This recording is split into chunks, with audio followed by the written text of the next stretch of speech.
6:01. Good morning. I'm Jonathan Schaefer from the Superbook.com Sports Desk. Following their historic 52-49 win over Alabama, the Tennessee Volunteers are now number 3 in the AP Top 25 poll, trailing only top-ranked Georgia and Ohio State. The Vols received 15 first-place votes. Tennessee's number 3 ranking, its highest in the AP since opening the 2005 season in the same spot. Vols junior wide receiver Jalen Hyatt named the Walter Camp National Offensive Player of the Week with his record-setting 5-touchdown performance. Tennessee fined $100,000 by the SEC because fans stormed the field after the Vols' victory. The penalty is considered a second offense by the SEC. The first offense was when fans stormed the court in a 2006 basketball game against Florida. To the NFL, Bills defeated the Chiefs 24-20. Josh Allen 27-40, 329 yards and 3 touchdowns. Eagles over the Cowboys 26-17. Philadelphia 6-0.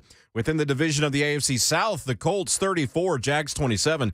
Colts will take on the Titans on Sunday. Monday Night Football, which you can hear right here on The Zone. Broncos taking on the Chargers. Major League Baseball, Yankees 4, Guardians 2. A decisive Game 5 of that series is tonight. For all your foundation repair and waterproofing needs, visit USSTN.com. Breaking news at once on your home of the Titans and the Vols. This is 104.5 The Zone.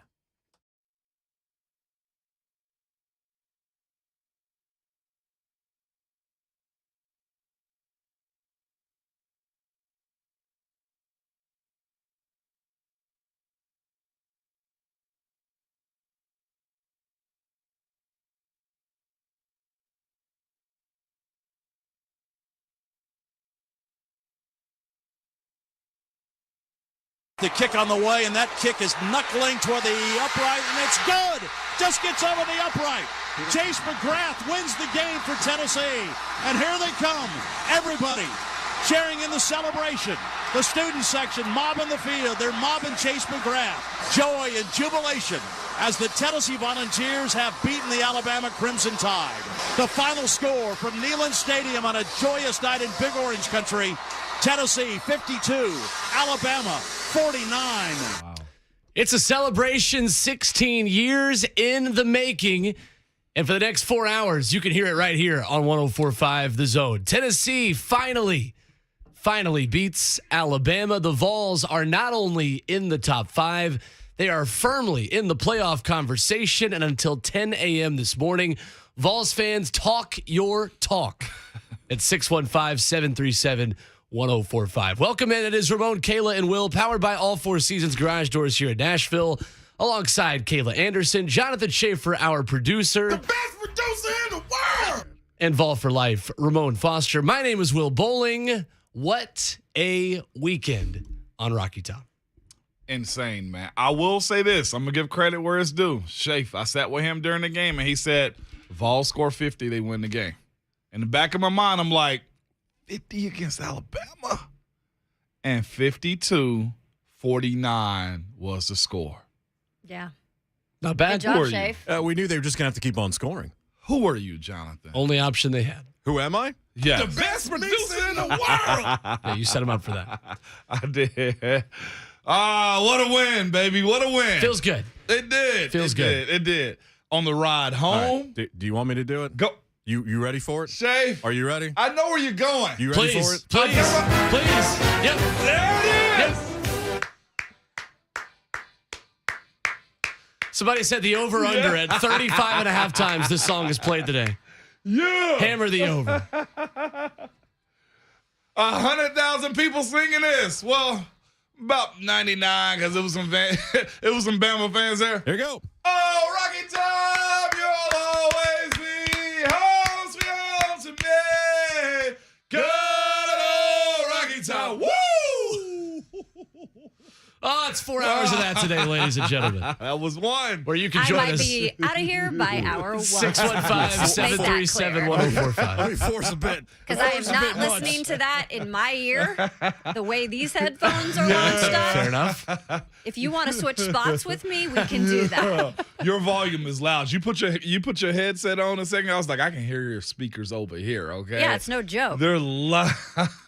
So think about music playing in your ear that loud. When it's not your It's alma 6 mater, a.m., too. y'all. Yeah. All right. As you just Dang. sipped your coffee again. Dang. No, I'm happy for you guys. It was a good win. Clearly something that is well-deserved after 15 years. I was thinking to myself, 15 years, the more and more it sunk in, I was like, that is such a long time not to beat a team, let alone a rival. And so to do it on that stage in front of your fan base, Yeah. it's not in Alabama. Right. This is in Knoxville. Right. Was such a cool thing. And I thought what was awesome about it too is when people know, they know you cover the Vols because you're right here in Nashville. But I always talk about how I have peeps from all over the country, all the spots I've been in covering sports. And when you have people texting you like, wow, what is it like, to see that happen there?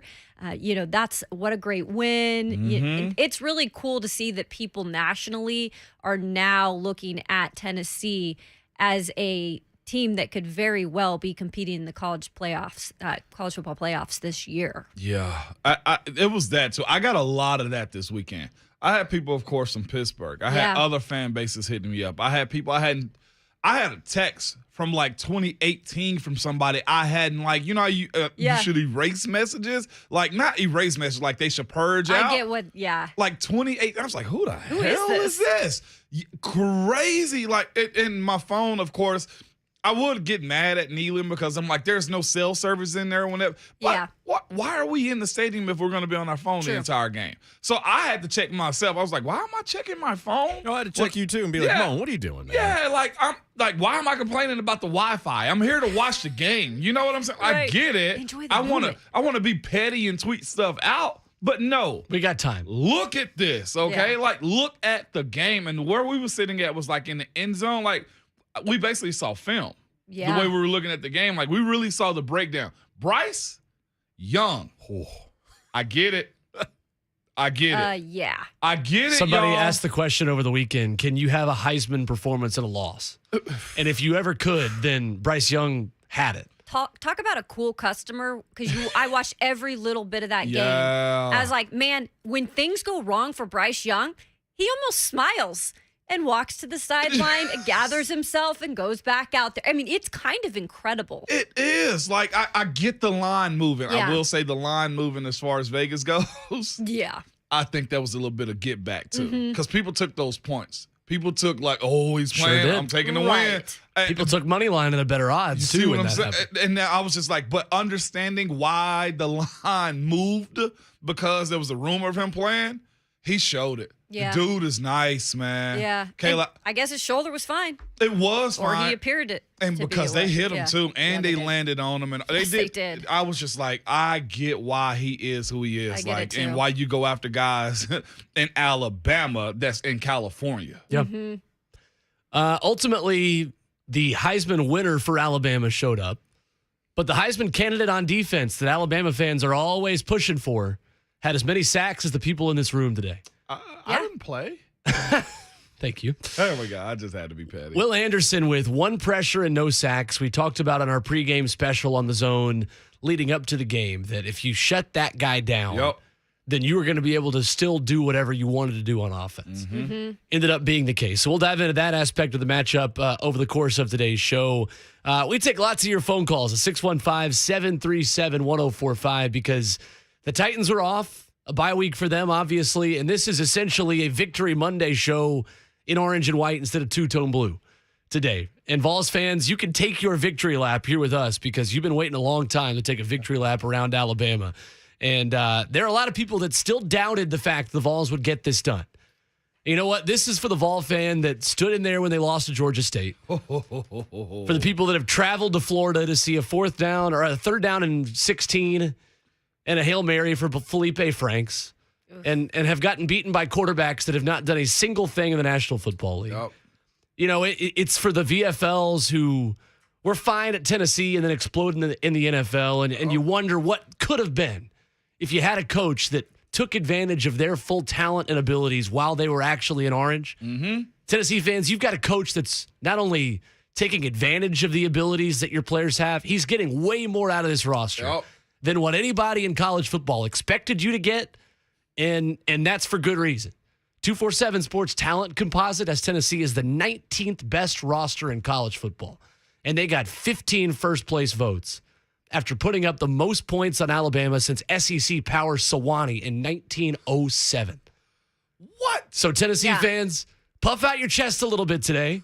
Talk your talk, because you've heard a lot of Alabama fans that graduated from MTSU and Lipscomb And UT Martin. and probably Sewanee, who have been smoking cigars and yelling, "Hey, Vols, we just beat." No, not today. You got me going. It's your turn. I didn't expect you to It's go our this route. turn. Preach, Will. It is our turn, ladies and gentlemen. We've seen people leave the University of Tennessee, go there, coaches, players, staffers, alumni, go to the University of Alabama and beat their own team.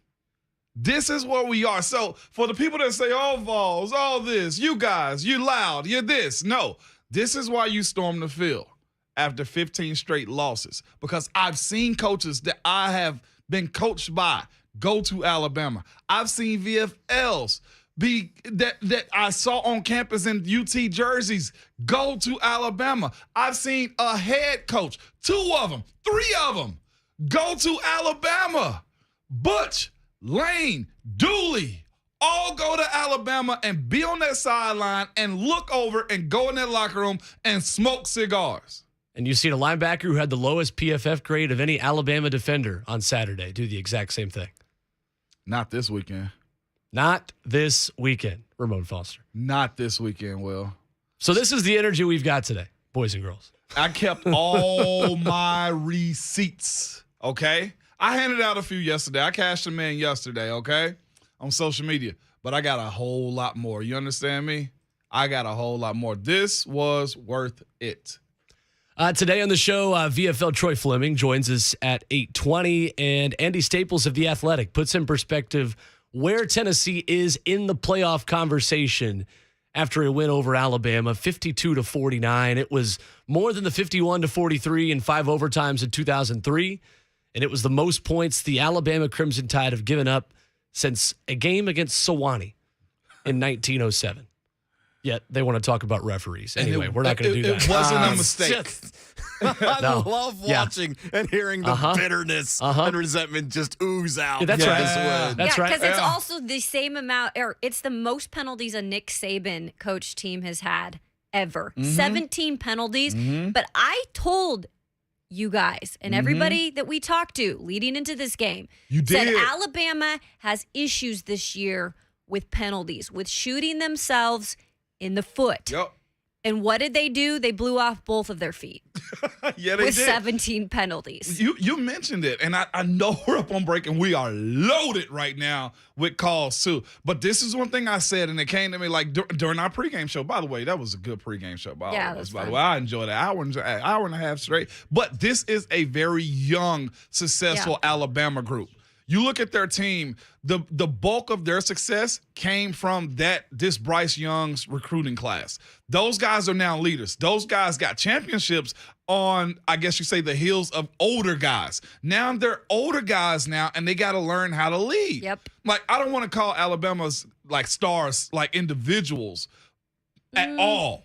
But like Bryce, he's a quiet leader. You look at Will Anderson on the other side, I'm thinking to myself, well, what is Will Anderson other than a playmaker himself? I'm also looking at the guys that are like, they got a bunch of transfers just like everybody else. But you got a cat that came from Vandy in 1 year that's now starting for you. You also got other like guys on that line that are either new starters or freshmen. Their starting right tackle, who's the number 1 right tackle. Remember we brought this we up? did. He had a big time penalty for them too. Yes, he I think sure like did. 2 of them. So I'm like, I see where the penalties are coming into play for Alabama. It's very uncharacteristic for an outfit like Alabama. And you brought it up, Kayla, and it came to bite them in the butt. Alabama's win streak over Tennessee going up in smoke in Neyland Stadium on Saturday night. We take your phone calls at 615-737-1045. Eric, Jamie, and Chase will lead us off after the break. 615-737-1045. The Vols are back. And they're back in the top 5. So are we. It's Ramon, Kayla, and Will, powered by All Four Seasons Garage Doors on 104.5 The Zone.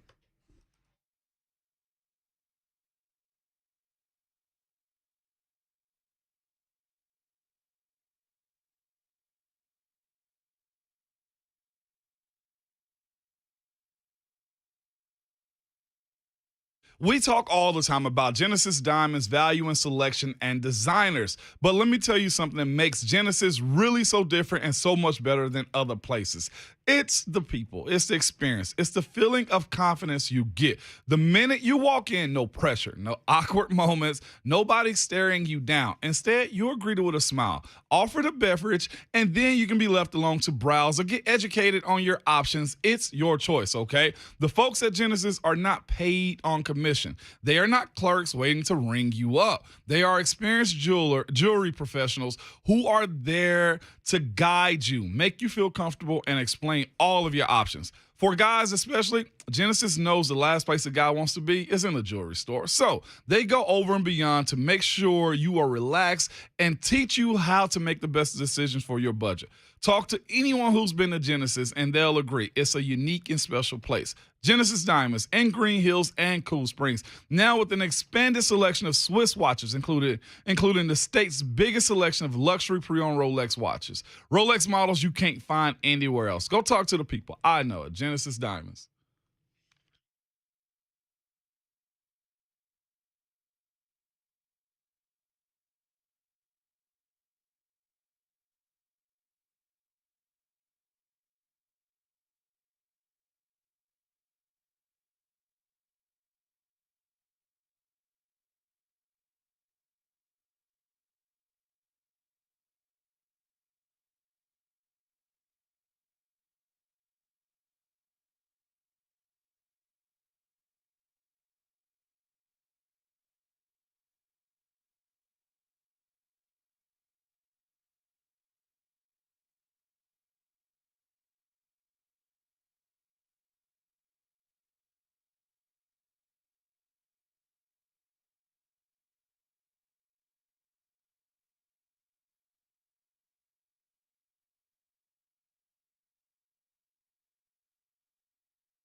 Hooker out of the shotgun. Gets the snap. Fakes, fires, quick slant. Pass, touchdown, Tennessee.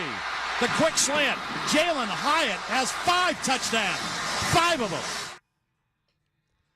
It was strictly business for the Tennessee Volunteers on Saturday in Neyland Stadium, and they they were throwing slant passes over the head of their former teammate, Henry To'oTo'o, en route to a 52-49 win over the Alabama Crimson Tide. It's Ramon, Kayla, and Will, powered by all Four Seasons Garage Doors on 104.5 The Zone.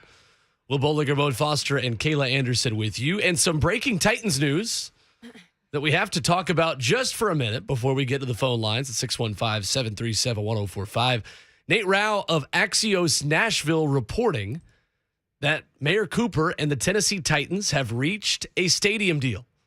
At long last, the next step in a long process for the Titans to get a new $2.2 billion stadium has happened with the mayor's office. And this is a big deal. It is the next step.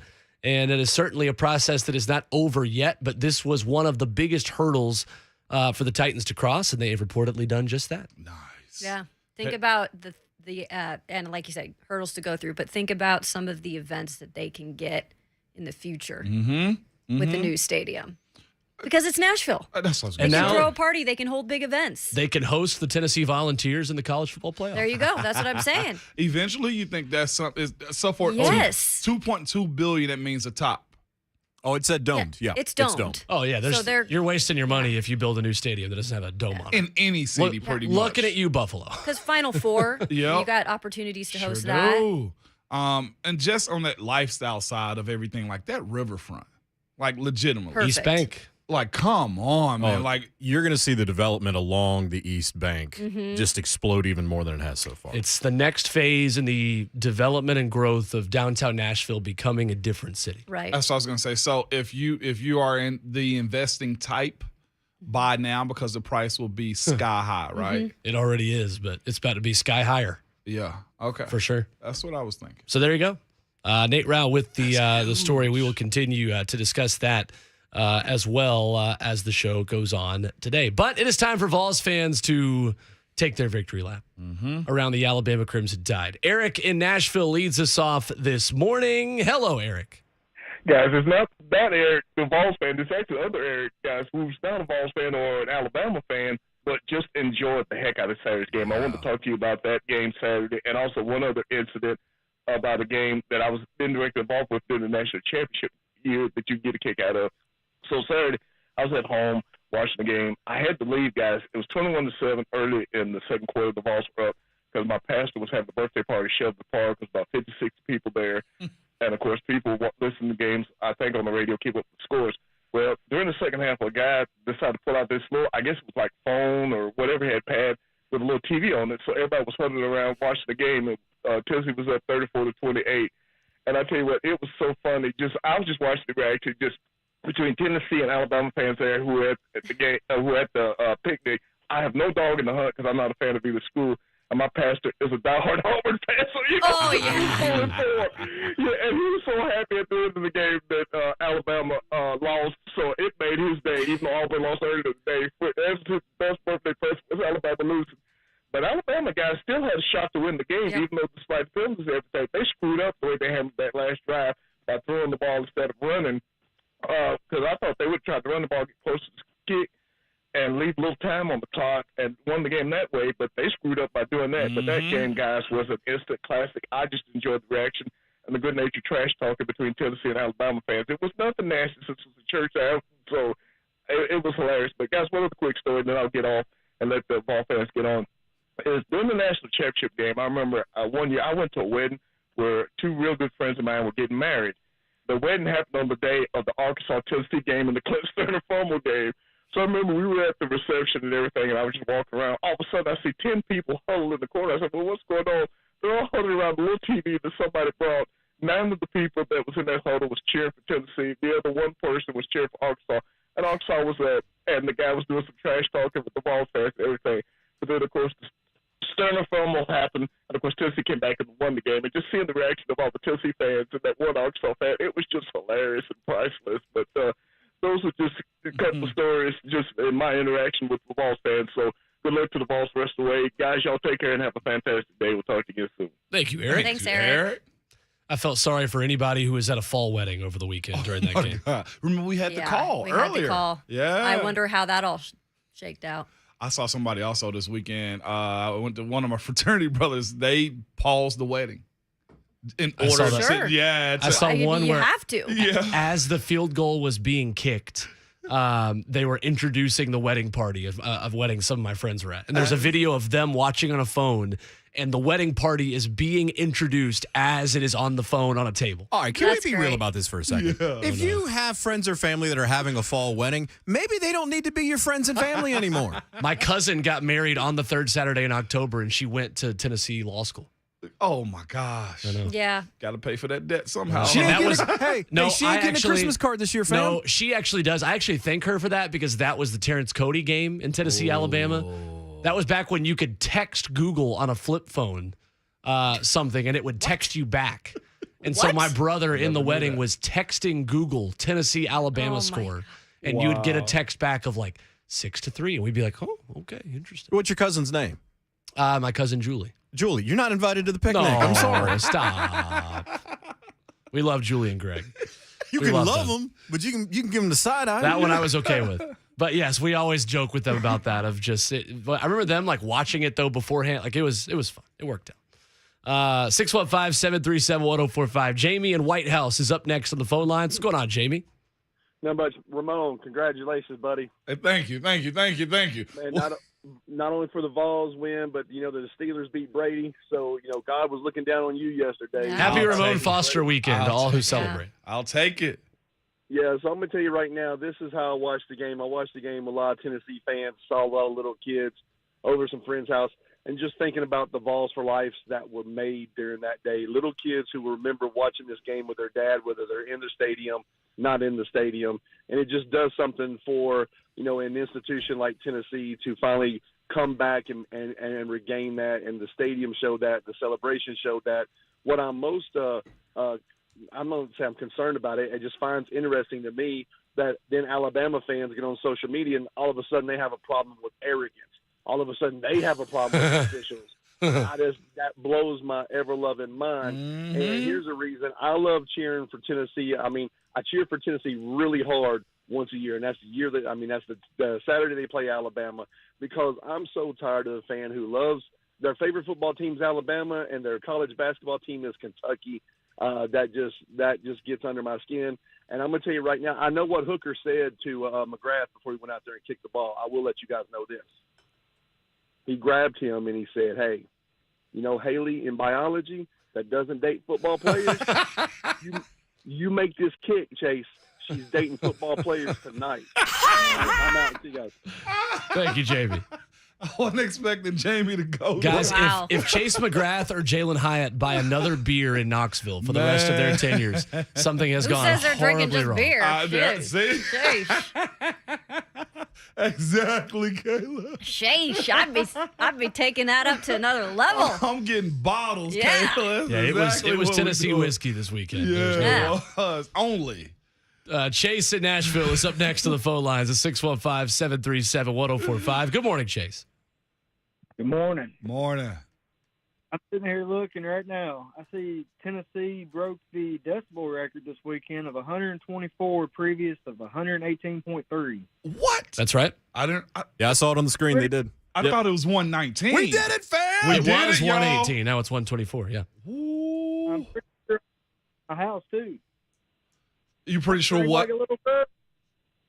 Go Vols, baby. Go Vols, Chase. Thank you, Chase. There was a seismic event. The Earth, literally, I think the tweet got deleted or something, so maybe this is not right anymore. But there was like a seismic event that went on where in Knoxville a seismograph could see movement in the Earth. I'm not kidding at all. Oh, wow. I'm not kidding. Which We've is the dealt first with time. it up in the Pacific Northwest. That's right. First time With that's the happened Seahawks since Stadium. since Are you 2013 No, I'm in dead college football. serious. For real? Yep. Yeah. Oh, What yeah. are you talking about? You This is a laughing? Have thing. you been to Seahawks Stadium? Have Yeah, you I been to the have. stadium? No, I have been there. Yeah, Well, that happened. well, that one and Kansas City. Yeah, but It Seattle's wasn't like Seattle's stadium's crushed louder. it. Yeah. This was the first Yes, one in it college is. football, I believe, since 2013. Go Vols. That's right.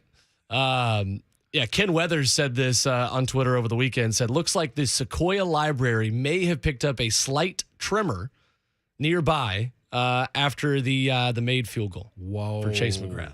The knuckleball, by the way, that I thought was not in at all. Oh, when he kicked that, I thought I'm looking there at it was going, no oh, that's not going to sucker's make it. short. So the angle that our seats are at, I always just watch the crowd behind the goalpost to tell, if it's in or not.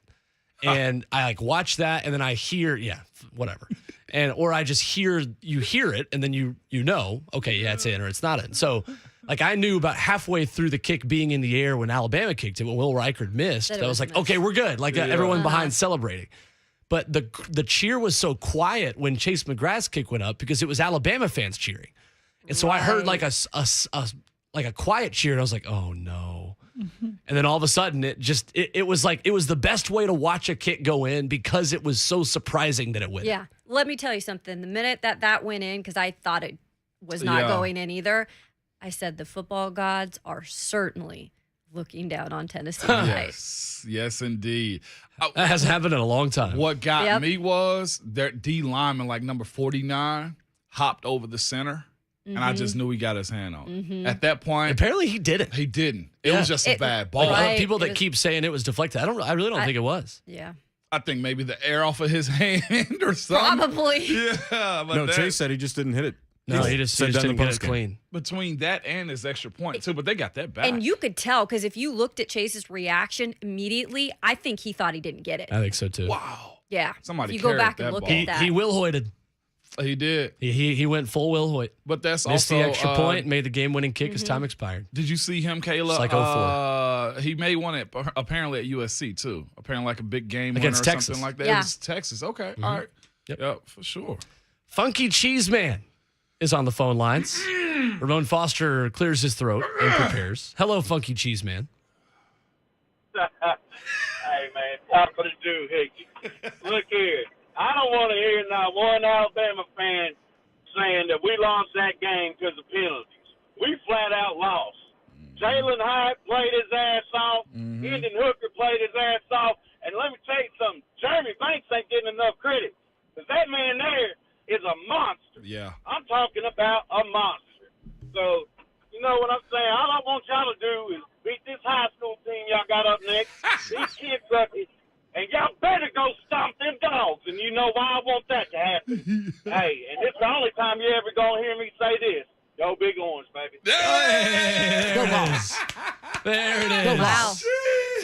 Go Vols. 6:36 a.m. There it is. There it is. Tell you what, we'll get into the playoff discussion for Tennessee, and there's a ton of different elements we can talk about this game, but it's almost like Tennessee's path to the playoff is clearer by losing to Georgia and just getting the Alabama bye. Yeah. Yeah. So that's going to be interesting to dissect for the next couple of weeks because, you want to win the SEC East. And Nicole Auerbach of The Athletic wrote over the weekend that not only is Tennessee the number one team in the country right now, but that she would pick them over Georgia right now too. Well, Georgia's got their issues also.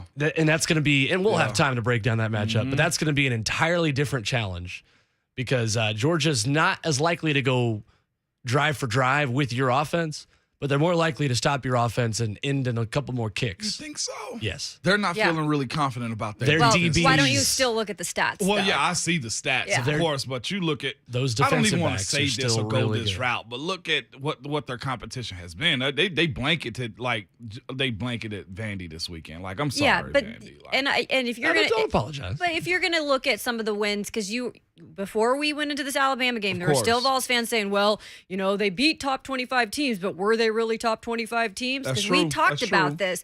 Look, Georgia mollywomped Oregon Yeah, at the they beginning did. of the season. Oregon is 49-3. is a top 15 team. Mollywomped. I like it. And Best so word I don't know where that came from. it's just talking But trash. we I can't wondered pick when you and got choose started. what we That's think fair. top 20. You Yep, get what I'm I'm saying with here? you on that, Kayla. 100%. This is a fight with these three at the top right Yeah, now. it These is. teams are all, in my opinion, very even.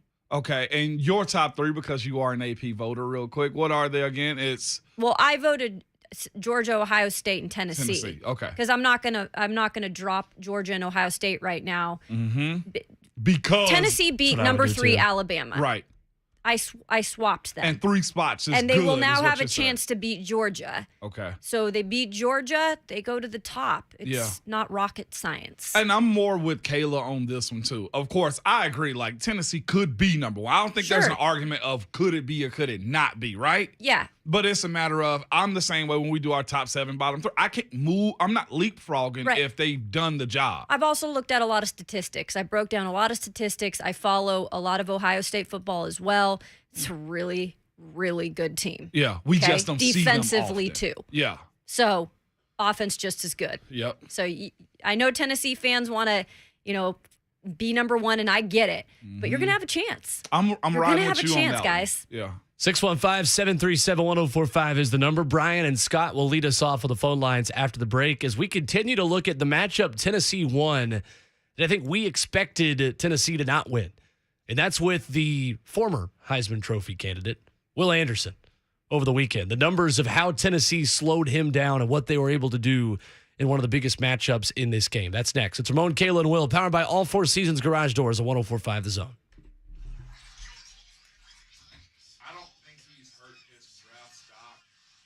Will Anderson? I don't know who we talked to that last week.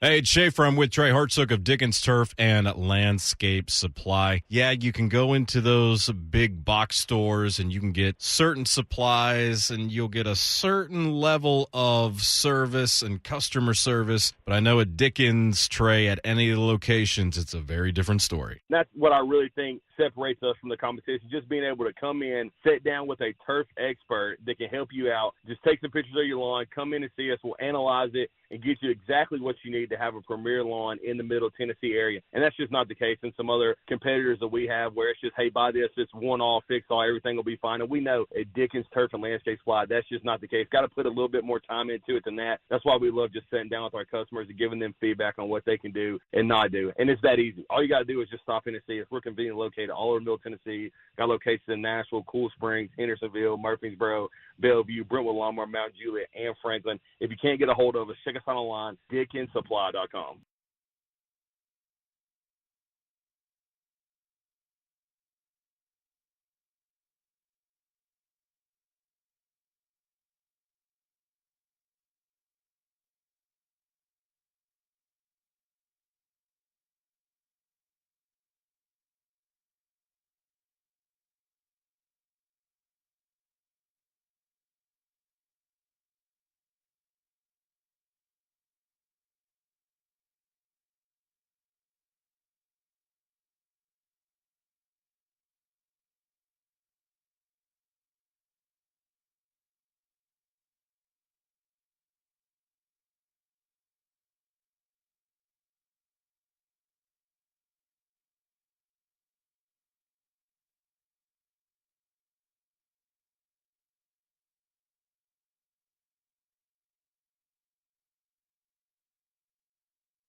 Tennessee gets the win on a Tennessee Saturday night.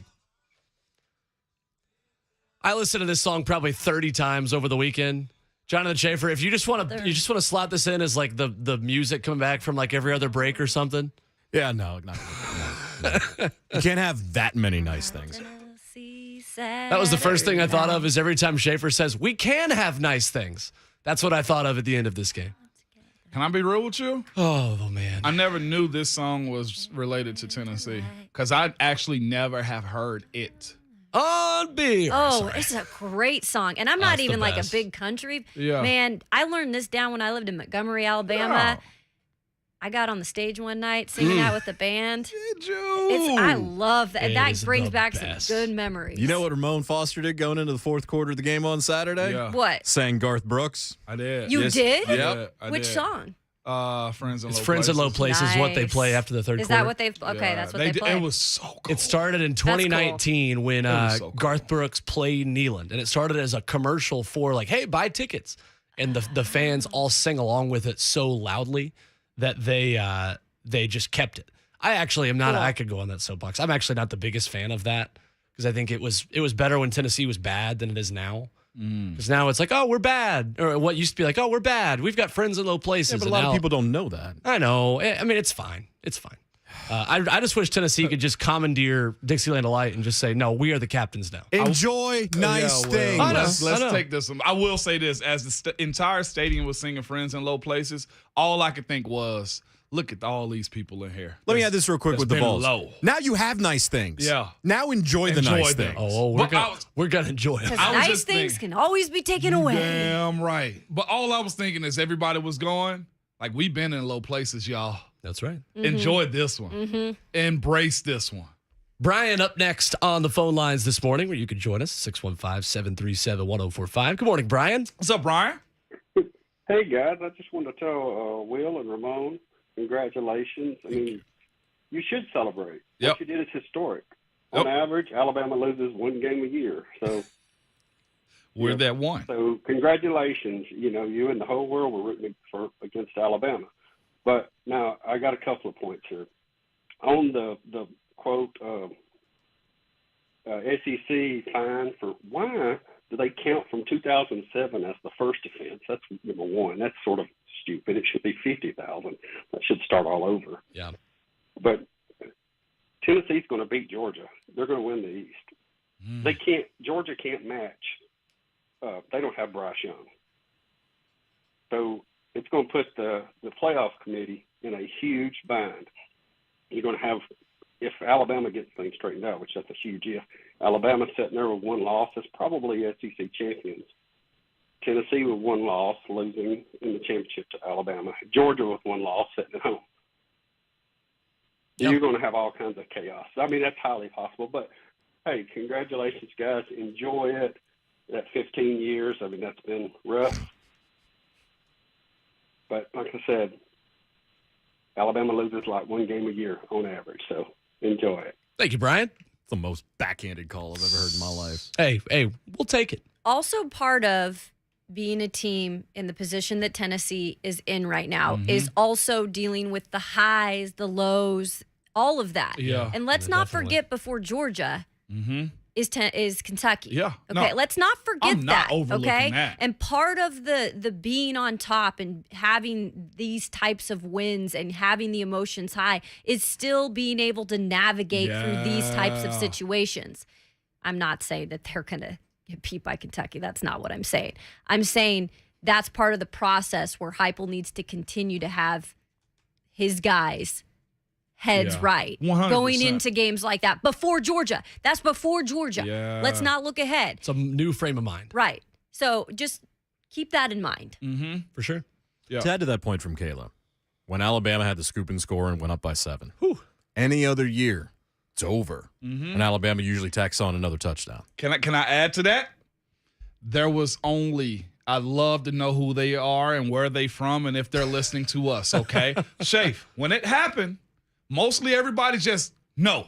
No. Bad Vol is what they said to themselves. They stayed. There was one couple that dipped. That's the Really? only one I saw. It was, and the husband had that look on his face, like, here we go again. And I was just like, he gonna hate it. Remember that, Shafe? Mm-hmm. They straight up left. Only one couple left, though. And I was thinking to myself, I think we scored right after that. Next drive. Next drive. Went down the Wow. field and then made it 49-49. But you had the pick that was then called back for pass interference, and then the fifth Jalen Hyatt touchdown at the end of that drive. Yep. I had a couple leave as the interception return was happening that was then called back for pass interference. Mm-hmm. And I was standing up and I was like, no, there's a flag back Did there. they come back? Sit Yeah. back down. Yeah, they came back. They did? Yeah. This couple didn't. And guess what happened? A slimy Alabama fan slid over into Of their course seats. they did. Of course they did. Wonder where they actually went to college. Scott is on the phone lines next, 615-737-1045. Good morning, Scott. Morning, Scott. Good morning. Good morning. I was sitting in Iraq the last time we beat Alabama. Wow. I actually now work in Nashville at the VA, and traffic has been clear on the way in because I'm pretty sure Bama fans been called out today.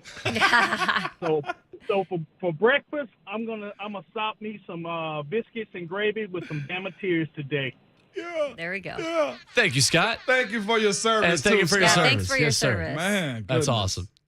That is awesome. I can appreciate that. Absolutely. great. This man went from war Biscuits and gravy to and Bama battling tears. Bama fans. Let's go to Right. Michael DeJesus on the phone lines with us. Good morning. What's up, Mike? Good morning, guys. Moan, how you feeling this morning? I would put it into words, but I can't. So I won't. I can't either. It's like I'm in ecstasy. I went to heaven and lived to tell about it. That's how I'm talking to you from heaven right now. I'm telling you. Hey, so not only was this a huge win against Alabama, but honestly, man, it means so much more than that. It's like a cleansing, almost an exorcism from Dooley to Butch to Pruitt. It's like literally like opening and closing a book and opening a new one at a new chapter. It's like the beginning of something special. And I think not only I feel that, I'm pretty sure y'all feel the same way, and I'm pretty sure all of Vol Nation feels the same way, man. And I think, man, the sky's the limit from here. So I'm just so excited, man. And it was a huge win, and I just, man, hope we keep the trainer rolling. You know, y'all do those commercials for the trains. It takes a train a long time to stop. And when that Vol train gets a rolling, baby, it's going to take it a minute to stop. So I love it, Jesus. and let's go. Yes, Thank you, Jesus. I love it, man. Go Vols. And that is hour one of Tennessee's victory lap today, where you can join us at 615-737-1045. Cole and Maurice will lead us off after the break as we continue to break down a crazy college football weekend where the center of the college football universe was in Knoxville, Tennessee. We hit the Titans headlines and the big story about their stadium deal after the break as well. It's Ramon, Kayla, and Will, powered by All Four Seasons Garage Doors, and it's 104.5 The Zone.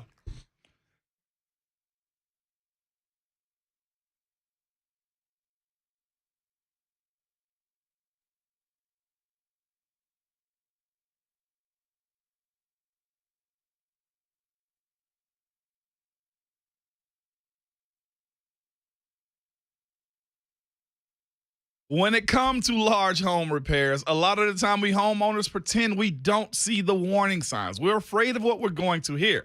This is especially true with waterproofing and foundation repairs. It could be something big that needs to be fixed, or it could be a small problem now that will become bigger later, or it may be nothing at all. In these moments, though, you want a peace of mind, and that's when you need United Structural System. With USS, you get problem solvers, experts to educate you and help you understand what's happening with your home.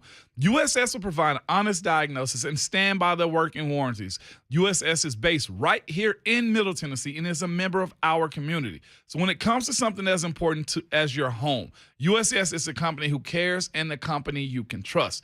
USS serving Middle Tennessee, Southern Kentucky, and Northern Alabama. Find them online at USSTN.com or call 615-227-2275. We guarantee our best. Call USS.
It is 7:01. Good morning. I'm Jonathan Schaefer from the Superbook.com sports desk. According to Axios, Mayor John Cooper and the Tennessee Titans have struck a deal to build a new dome stadium. An announcement, including details on the financing plan, could happen as early as later today. The stadium will cost up to $2.2 billion, according to a budget the city approved earlier this year. Metro Council must still approve the deal. Following their historic 52-49 win over Alabama, the Tennessee Volunteers are now number 3 in the AP Top 25 poll, trailing only top-ranked Georgia and Ohio State. The Vols received 15 first-place votes. Tennessee's number 3 ranking is its highest in the AP since opening the 2005 season in the same spot. Also, Tennessee has been fined $100,000 by the SEC because fans stormed the field after the Vols' victory. NFL, Bills over the Chiefs 24-20. Sunday Night Football, Eagles defeated the Cowboys 26-17. Philadelphia 6-0. Colts defeated the Jags late 34-27. Colts will take on the Titans this Sunday. Monday Night Football tonight, which you can hear on The Zone. Broncos against the Chargers. Major League Baseball playoffs. Yankees 4, Guardians 2. A decisive Game 5 is tonight. For all your foundation repair and waterproofing needs, visit USSTN.com. Breaking news at once. On your home with the Titans and Vols, this is 104.5 The Zone.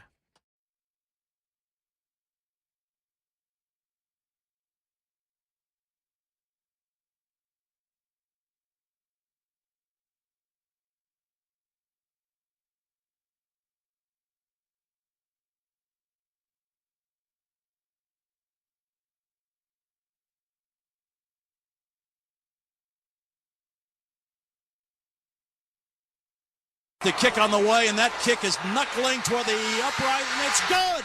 Just gets over the upright. Chase McGrath wins the game for Tennessee. And here they come. Everybody sharing in the celebration.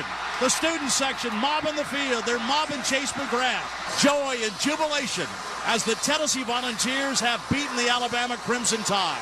The final score from Neyland Stadium on a joyous night in Big Orange Country. Tennessee 52, Alabama 49. Go Vols.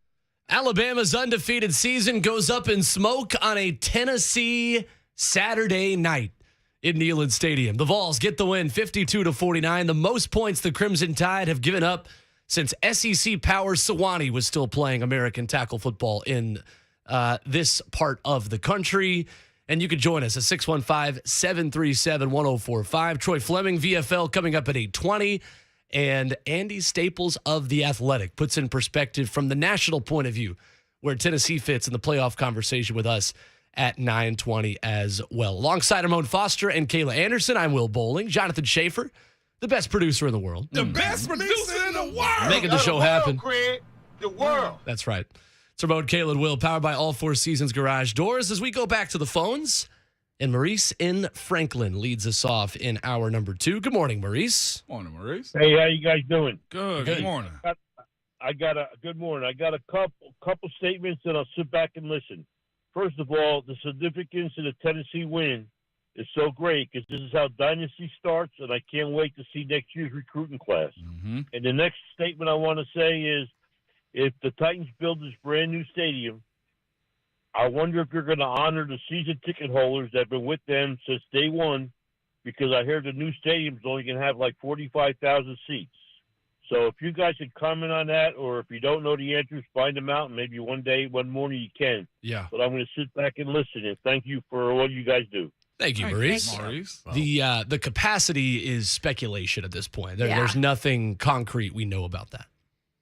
As far as the season ticket holder part of this goes, that is the question. Because different teams have gone about this in good ways, and most of them in not so unfortunate ways for their season ticket holders that have been there since day one. But I would think we're talking 55,000, 60,000 at most, if I had to guess. But that's purely a guess on my point.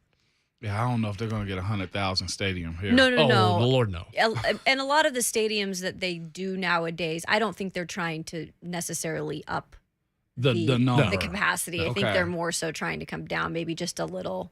Because you look at, too, some of the Titans, when we look at the games in general, it's taken a while just to get somewhat of a capacity in that stadium. Let alone when you're going to bring big events, that's a whole nother situation. Yeah. But when you're talking about filling the stadium with Titans fans. I think the bigger going bigger is not the answer. So what I would think is they have 50 to 65 maybe, and just make it honestly party deck here. Yeah. VIP lounge here type of situation to where it's more inviting to go than to actually just sit in the seats or something like that. Yeah. Yeah, you also have a lot of stadiums now that are expandable, where I know in Dallas, they were the first ones to do that when Jerry's World was built and kind of reset the market of how these stadiums are built. But they can move in something like 5,000 to 6,000 more seats for Super Bowls and for concerts and things like that. Yep. So the attendance and the capacity of these things become a little bit more fluid now. So, no, I would say probably 60,000 up to 65 for a Super Bowl and stuff like that. Okay. If I had to guess. There will be a press conference today at 2 o'clock that will feature Mayor Cooper along with Titans president and CEO Brick Nihill. So that will answer more of your questions. But again, a process that's not over yet, and that will continue to move along. But this was the big step. The story coming from Nate Rao, who has been on this story since day one, since, last winter? Yeah, Nate Rao is on that. Absolutely. Axios Nashville. You'll find him on Twitter at TN Nate Rao, R-A-U, the spelling on that for all of the information on that report. We go to Cole. Up next on the phone lines, talking Vols. Here is where you can join us at 615-737-1045. Good morning, Cole. Good morning, guys. How are y'all? Good. So you guys are talking about weddings this past Saturday. One of my good friends, him and his family both are probably the biggest Vols fans I know. And he was actually in the middle of his mother and son dance whenever they kicked the field goal at the end. And that whole play, it shut the dance down. The whole place lost it. It was awesome. Yeah, that's awesome. That's awesome. So they just interrupt for Rocky Top at that moment? Pretty much. You got to play Rocky Top at that moment, too. Yeah. The tough DJ. thing. Yeah, for real. This is a new hour, right? Yeah, it's a new hour. Oh, it is a new hour. Oh, hey, there it is. Please welcome to the stage for the very first time. Right? Mr. and Mrs. For real. That's pretty funny. That's awesome. That's awesome. The thing that people also don't think about, by the way, when you have the fall wedding conversation, which, by the way, that is a crime against humanity that somebody was having to have this. If it's you memorable. go to the game every year on the third weekend in October, that kind of makes it okay if you're winning. Well, that's what I was going to say is that the thing, it makes it worse because then your anniversary is that weekend every year, especially a game that's always in the same weekend. You know what you can always do? Get game tickets. Happy anniversary. Well, right? I think we're going to Knoxville. We're going to Tuscaloosa. You can have it this weekend at UT Martin. Nobody cares. And yes, that's directed towards your brother-in-law. Skyhawks. Say that again. Of course he did. It's UT Martin. No one cares. Which, by the way, Josh. how many times has Tennessee had to go to Georgia, South Carolina when they were good? For once, we talk about God smiling down on Tennessee. Yeah. The schedule is really in Tennessee's favor, and I can never remember saying that. You know what? As somebody that's played in it, watched guys that played before me, watching Peerless Price jump up on his table or somebody else's table in his house. That video is awesome. Watching dudes like Jamal Lewis, Eddie Westmoreland, Al Wilson, Fred White. Peyton Manning video, did you see that one? His kids are going crazy. Like, jump up and down. So these are guys that are like Vol immortals, right? Like, you don't expect them to smile. You expect them to have a game. They're jumping up and down. To see Peyton Manning FaceTiming Moneybag Yo. A rapper out of Memphis, for those of you who also are unfamiliar. Great rapper at that. He's good. Mention Let's that. not bury the lead. You shook Peyton's hand before the game. Did you really? Did you really? Yeah, we dapped up and we was over there waiting to go in. That's what it took for the Manning curse to end. I wasn't even going to do it. You know what I'm saying? But like him and Ron had a conversation right there beside him. Like, man, Peyton, it was just. Where was this at? It was going into gate 21 right before the stadium. And he had his kid. Like, Peyton was so loose. It Saturday, seemed like it. Just like, and his trash talking though about this curse was A1. Oh, I bet it was. You could tell on the interview he did with Greg McElroy on his podcast going into last weekend. You could tell that he was starting to get a little annoyed. He was over He was annoyed. He was over it. He was annoyed because to that point, it bears nothing. Exactly. He's the one. Peyton Manning is also the one who knocks. Peyton Manning's allowed to get a little angry and put yeah. Tennessee fans in their place. And can I mention something? go ahead. Please Can I do. mention something. After all y'all did of trashing of Lane this week, Oh, God. all y'all did trashing of Lane Kayla, this today's week. a happy day. On No, let game her get day, it. on game day, Get it? I sat there and watched Lane in that live interview, picking the Vols, saying nice things about the Vols. Punch him anyway. Who cares?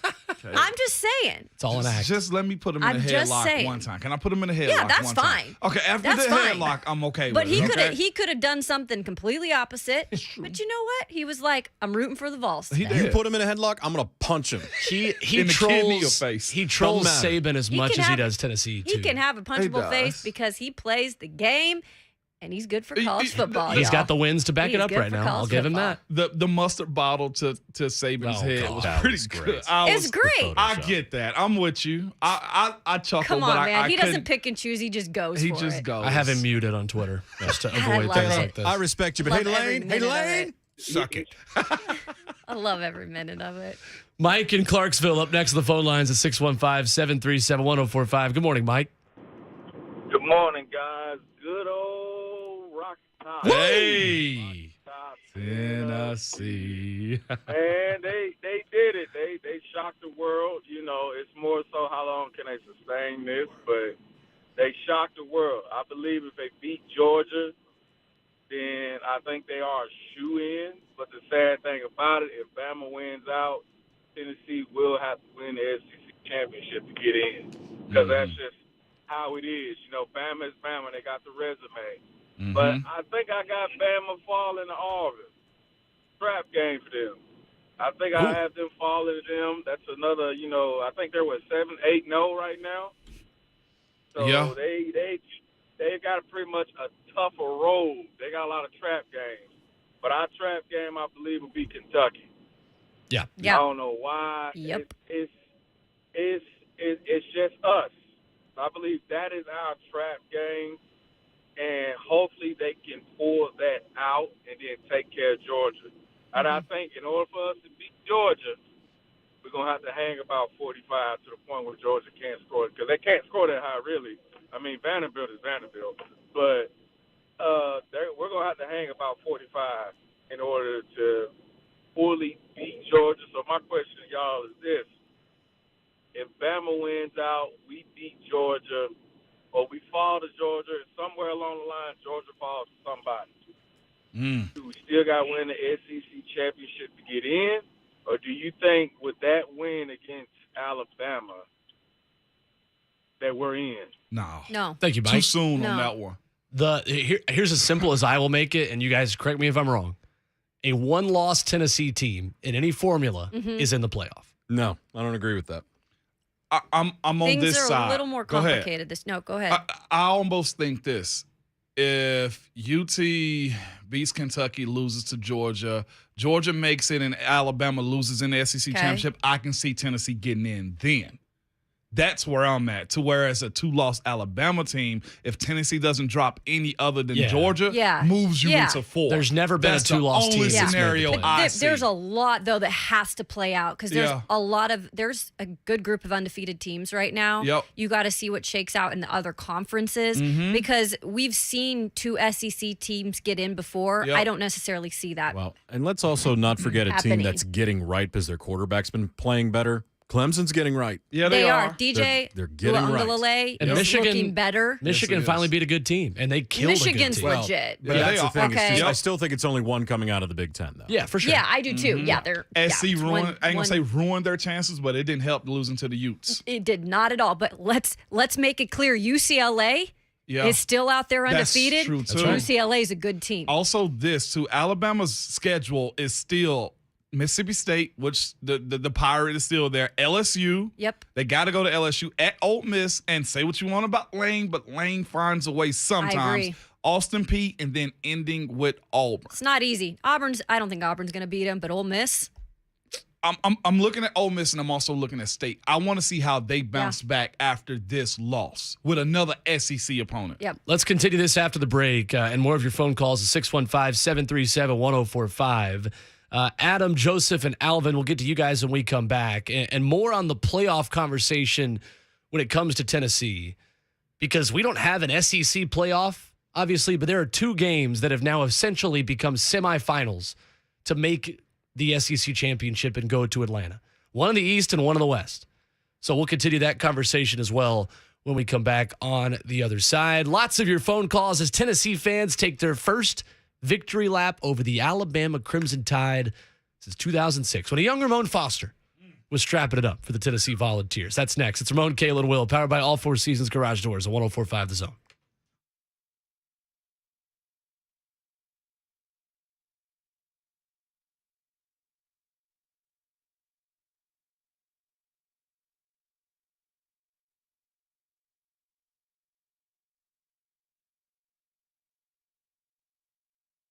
Looking to keep your home in great shape year-round because there's no off-season when it comes to home maintenance.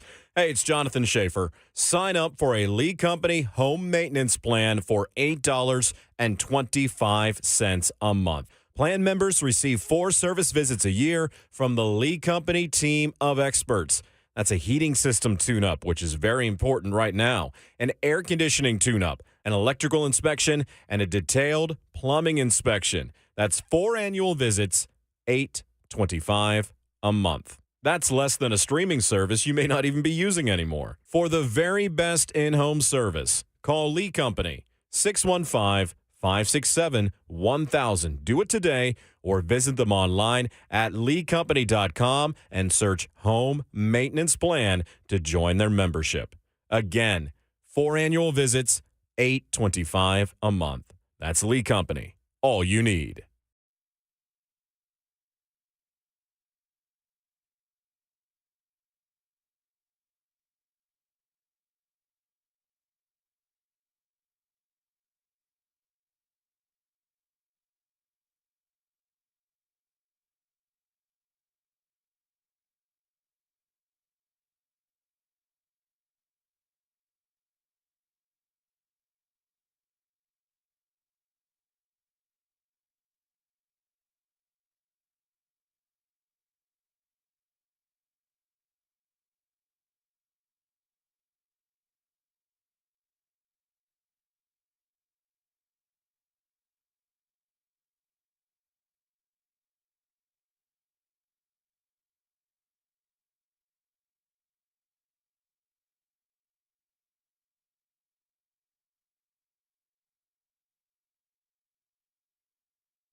It is up, and it somehow got through. It may have been partially blocked. It was a knuckleball. It was ugly, but it was good enough. Tennessee 52, Alabama 49. That call courtesy of Chris Stewart and the Crimson Tide Sports Network as Tennessee beats Alabama 52-49. It is Ramon, Kayla, and Will, powered by All Four Seasons Garage Doors on 104.5 The Zone. He had some twang. Yeah, he did. Some twang Filling right there. in Chris Stewart for the voice of the Tide, Eli Gold, so far this season. I appreciate him being fair on the call, too. Chris Stewart does a great job. Super good dude. Does a great, one of the good guys in the business. I mean, I know we hate Bama, but he's a good dude. Yeah. No doubt. That was fair. We go back to the phone lines at 615-737-1045 to Adam in North Carolina to lead us off. What's going on, Adam? What's up, Adam? The home of Jalen Wright, Durham, North Carolina. There you go. Hey, there we go. That young man. It's so fun to see that young man play football for the Big Orange. He just needs to work on holding the ball a little bit tighter. But I want to talk about a couple things related to some feelings. And I know as men in the South, sometimes we ain't comfortable with that. But that man that called earlier talking about Alabama averages a 1 loss per game, it's okay to feel those feelings of hatred and loss and that you just don't like what happened. But you got your own era, Bammer. Go see Mike Shula, Dennis Francione. Go see those dudes. Like, you must have some short-term memory from some yellow hammers flying around your trailer park. Get your nephew or your son, or it may be both in some cases, to Google pre-2006. And for the Vols fans, we got to be okay with these feelings. I'm not ready to talk about playoff scenarios. Every game is huge right now. That's what I was telling my girls when we were running around screaming our heads off, singing Rocky Top at the top of our lungs. We created fans. A lot of fans haven't felt this right now, but UT Martin is huge. Every game is huge. We control the destiny here, and it's okay to feel those feelings. Don't run from them. Embrace them. Go Big Orange. Jalen Hyatt is still running. He scored another touchdown. This just in. Jalen Hyatt. Breaking Vols news. Another touchdown. Yes, he did, Kayla. What is he co-writing Drake's new album? All in My Feelings? All. That's fantastic. Call up Drake. I'm winning. Marvin's room over here. That's fantastic. I get what I liked what he said, though. Yeah, he's I liked right, what he though. said. I'm with him. It's one step at a time in all of this. It's good to be on this side, and not just from the Alabama. Yes, it is from the Alabama standpoint, but as fans, what do we kind of say at the beginning of the year, or in this new era of hyper? You got to start knocking off 2 of the big 3, or one of the big 3. Gotta get somebody you're not supposed to. And you remember that conversation just last year? It's like the next coach got to knock off one of the big 3, Alabama, Georgia, or Florida. Yep. And he's got 2 of them. Correct. Here's a list of Tennessee coaches to beat a number 1 team. And Alabama was number 3 in the AP poll, but they were number 1 in the coaches poll. 1959, Coach Bowden Wyatt over LSU. 1985, Coach Johnny Majors against Auburn. 2022, Josh Heupel against Alabama. Wow. It's the end of the list. Prestigious. At that point. Yeah. Bobby Hill, baby. 615-737-1045 is the number if you want to jump in. Of course, the other headline that happens today, according to Nate Rao of Axios Nashville, Mayor John Cooper has struck a deal with the Tennessee Titans to build a new domed stadium.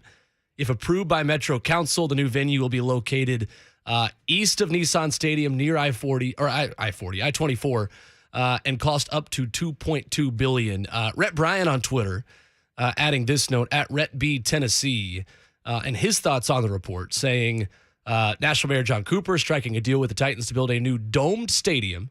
And Rhett adds word for word here. Notice he said domed, not retractable. I think there's a clue there. Rhett Bryan keying the people in that perhaps this is simply a domed stadium and the retractable roof element could no longer be on the table, possibly. I'd much rather I don't not. think it's on the table at all. I think a lot of people would have been happy if that were the case, but A, it's going to cost more money. Mm-hmm. B, when you think about it long term, football season, it does get cool here pretty quick. Yeah. You can still make a domed stadium nowadays look open. Mm-hmm. There's ways to do that. Mm-hmm. And then, like I said, you can host anything you want if beyond enclosed. that. A retractable, it's nice because you can have option. I just don't think it's worth the price. And for them, I just don't think they could do it. And I'll be real, it's just not really a competitive advantage of opening up No. the dome for a team, let's say coming from New England. Oh, they're not used to the heat. Yeah. It's going to be played regardless. Like, more than anything, your team has to play in that heat too. So this is Nashville is a what? It's an entertainment city. Exactly. If you're going to do anything around that stadium here in Nashville now, it's for the Titans, it's for entertainment, and it's for almost anything you want it to be in there. State championships, concerts, just anything you want it to be. This is what it's for. Mm-hmm. The dome, how many times did the Mercedes-Benz Stadium at Atlanta have issues opening and closing? Yeah. Leaks. Like, I get it. It looks cool, but how many people here have actually dropped the top on their convertible every day of the summer? Not a lot. Not a lot of people is just dropping the top on your convertible every single time you get in your car. That's what a retractable roof is to me.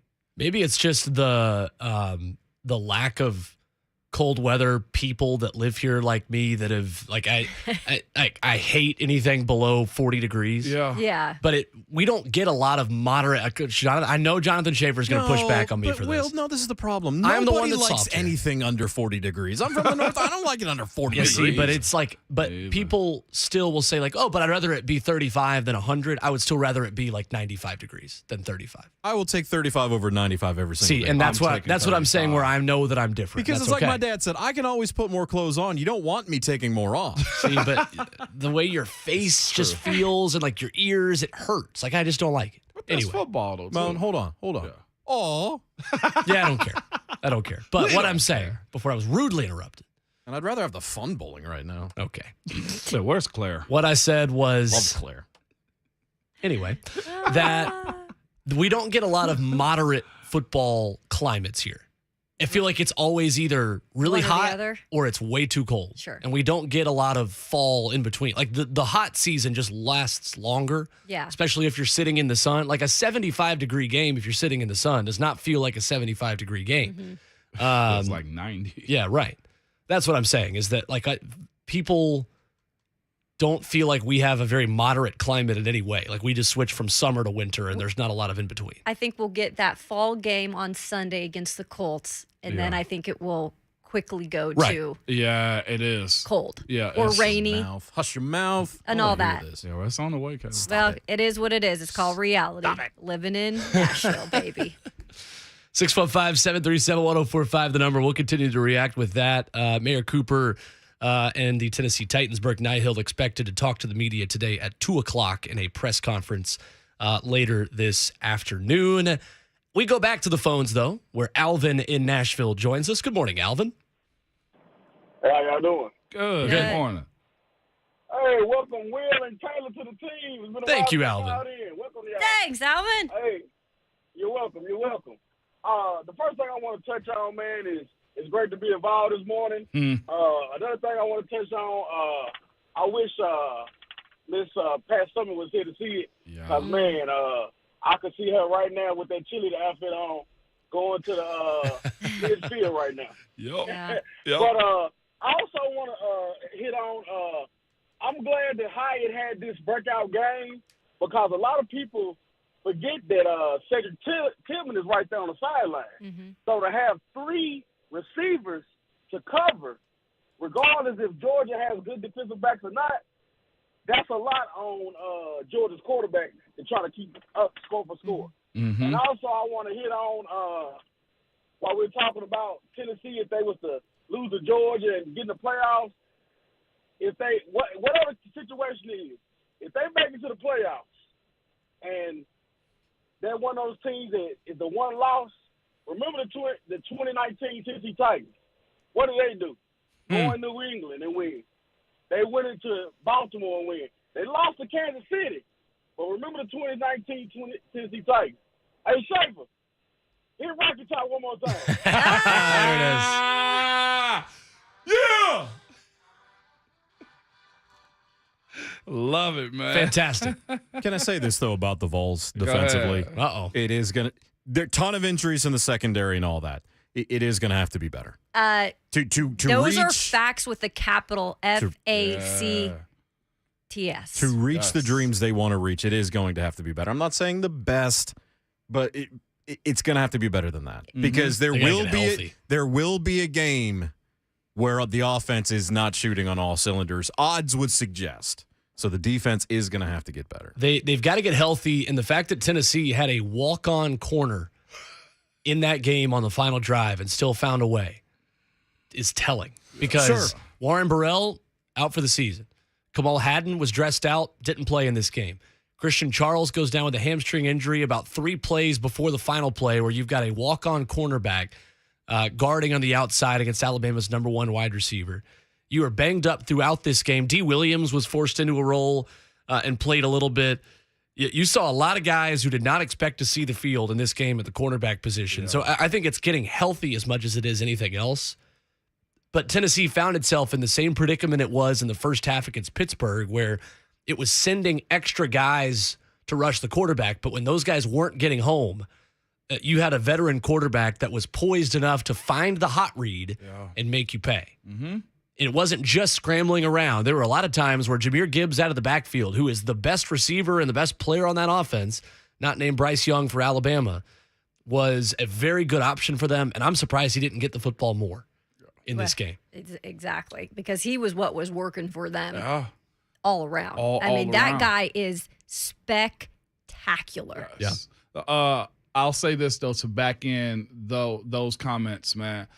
This weekend, there was a lot of recruiting going down. And of course, I follow it. I know Will's like, man, I don't follow anything until signing day. No. I'm not saying that's not true at all. Wrong. That is not true at all. I'm going to push back on that. But what you see, I do not tune out. I just don't. You tune in more in February. I absolutely follow. I'm with you on that. Yeah. But with that being said, you have a 4-star cornerback now that's a high 4-star. Like there's different levels of rankings with this. That's crystal ball to Tennessee by one of their high recruiting experts. Caleb Beasley out of Lipscomb Academy is another guy. Very good player. Also, another 4-star going to be a cornerback or wide receiver. That's also that's pushed towards Tennessee right now. Until you send defensive linemen. That also, when it comes down to rushing coverage, meaning the secondary got to get together, like guys who are high 4 and some 5-stars that are like being like serious conversations for Tennessee. Again, all this has to play out. All this has to be sustainable moving forward too. But when you win big, you have environments like what Tennessee has. You have, and I sent this to Ron yesterday, you have guys who are in that North Carolina, South Carolina, that Georgia, that Virginia area of recruiting, that hotbed, where their parents can come to games. And they're talking about this is close to home. This is a major factor for us. This is why you win those big games. 120%. Yes. We saw some recruits riding up on some golf carts as we were walking by the stadium, and it was funny because dad was going to his son, those are the recruits. Those are recruits. And I was just thinking in my head, those are the recruits that are about to get a hell of a show. Okay? And who got just that. If I were a recruit on that sideline, watching that game, the way it all unfolded, the sea of orange at the end, you would already get me going. Yeah, I'm probably signing. I'll have what they're having. The Vols. Yeah. That's right. It helps. It helps really does, man. Winning cures all. Nike put that out on Tiger years back in the wrong context. Yeah, but they didn't lie. Context. Sorry.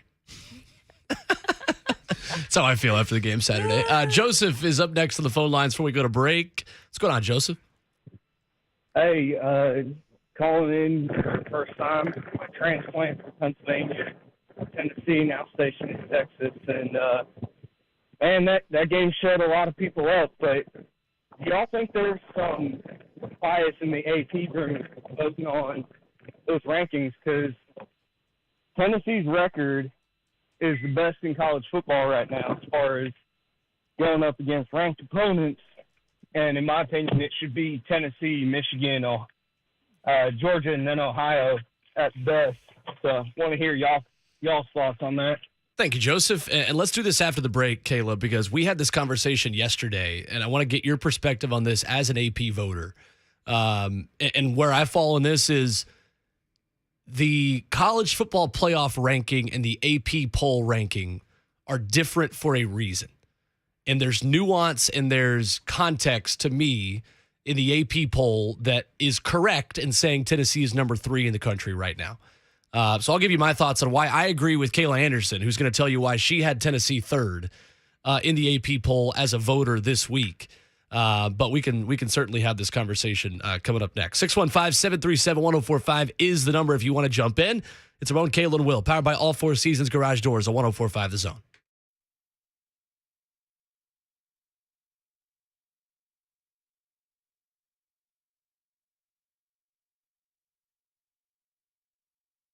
Summer's over, but that joint pain is still there, and it's time to do something about it. Hey, it's Ramon Foster, and I want you to call QC Kinetics now.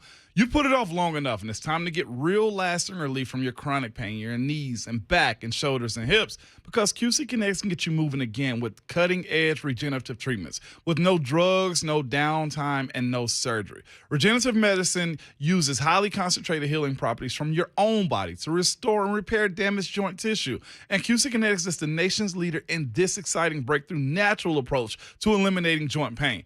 Lots of people here have done this, and they are living life to the fullest, pain-free. So don't assume the old ways of dealing with joint pain are the only ways.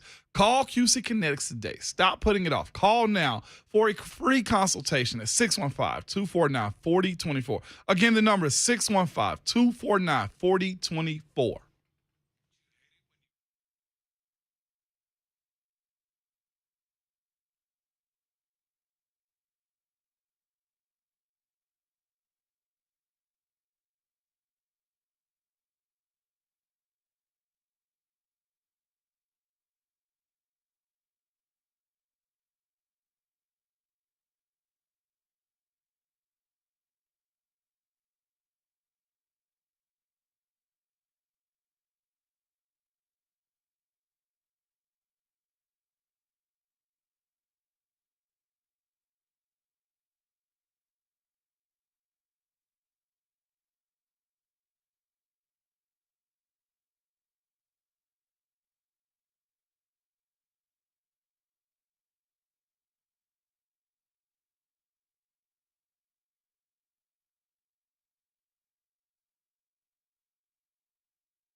Back to throw. Guns for the end zone. He's got a man there. The pass right inside. Caught. Jalen Hyatt.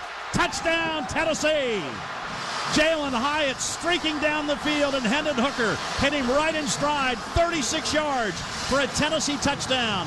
And the Volunteers take the lead over Alabama, 13-7. There's 20% of Jalen Hyatt's touchdowns over the weekend. 5 TDs against the Alabama Crimson Tide. One of the best performances in the history of Neyland Stadium. We'll get Andy Staples' thoughts on that. Also, VFL Troy Fleming's thoughts on that coming up in hours 3 and 4. It's Ramon, Kayla Will, powered by All Four Seasons Garage Doors on 104.5 The Zone. Phone number is 615-737-1045. Since 2000, only 12 players in the FBS have caught 5 touchdown passes in a game. Jalen Hyatt did so with the least amount of receptions than any other player on that list. Only player since 2000 in FBS to have 6 catches and 5 touchdowns. You kind of saw that developing, though, in the game leading up to this one. Like, he has been Hendon's end zone favorite. Like, even if he's not in the end zone, if he's downfield, he's going to him. I mean, that is his guy when it comes to finding the end zone. It was, and not just that, just the work that he put in this offseason, and it's been documented and people talk about it. To be in a position like that and actually have it pay off, Kayla, you know what I'm saying? Well, like, there's nothing better than to justify your work by actually seeing the results on the field. And when Tillman went out, but before then, when Tillman was in, he didn't complain. You didn't hear any gripes. So, like, I hate to tell people just wait your turn, because that's hard to ask. But this is a telltale sign of a guy just staying the course and rocking out. You know what I'm saying? So I'm happy for him. His mom somehow stumbled upon her social media this weekend. I heard about that. Proud mom. Yeah. Like, there is nothing more cool than that. And her knowing what her son went through to get to this point, too. Yeah. Because what do boys do? Call him my mama. Call my mom. You know what I'm saying? The emotions are you're going to see the emotions if you're a mama. Absolutely, man. So I'm happy just for that, for a guy that stuck it out through this. Jalen Hyatt, who did not receive an offer from the University of South Carolina, and Coach Will Muschamp being from Irmo, South Carolina. Thank goodness. Didn't even get an offer straight up from the Gamecocks. And he also got a 4-star brother at IMG Devin. right now. Yeah, and he was a track star. Am I correct? Yes. Because Yes, you are. I cannot get over this, and I've said it so many times. Those legs are long. Yeah, they are. Like, I just like watching him run, because he's like prancing down the field. glides, Those legs are just gliding. Yeah, absolutely. So we mentioned before the break, we had a question on the phone lines of why is Tennessee not ranked number 1? Uh-oh. Kayla, where did you have Tennessee and why in your poll? Well, first and foremost, I think people need to know my background. Yeah. Because No, I don't think for sure. a lot of people here in the South know where I've been. I'm a 16-year veteran in sports broadcasting business. I've been in 7 different markets, covered teams from all over the country, been in big-time markets for college football. So I actually follow college football and have for a very long time all over the place, not just in the South, not just in one region. I follow teams all over. So Alabama, Auburn, Ohio State. You've also had Pac-12. Those are the ones I know. Like, Those so are the biggies. literally Those are the biggies. You've been yeah. everywhere when it comes down to this game. Yes. So when you talk about being a voter, it's a difficult thing. First of all, you're having to pay attention to everything on a Saturday, but you're also having to kind of get all the criticism that's coming at you every single time you don't vote somebody's team in the right spot. That's impossible, folks. Sorry. Yeah. But I will say this. I did put Tennessee in my preseason poll when they were not in the preseason poll. So it's not like you're not getting respect from me, Tennessee fans, because if anybody's giving you respect, I am. I've watched Tennessee football for the past 5 seasons. So when I voted and when I have voted this season, I look at it as I'm looking at the schedules, absolutely.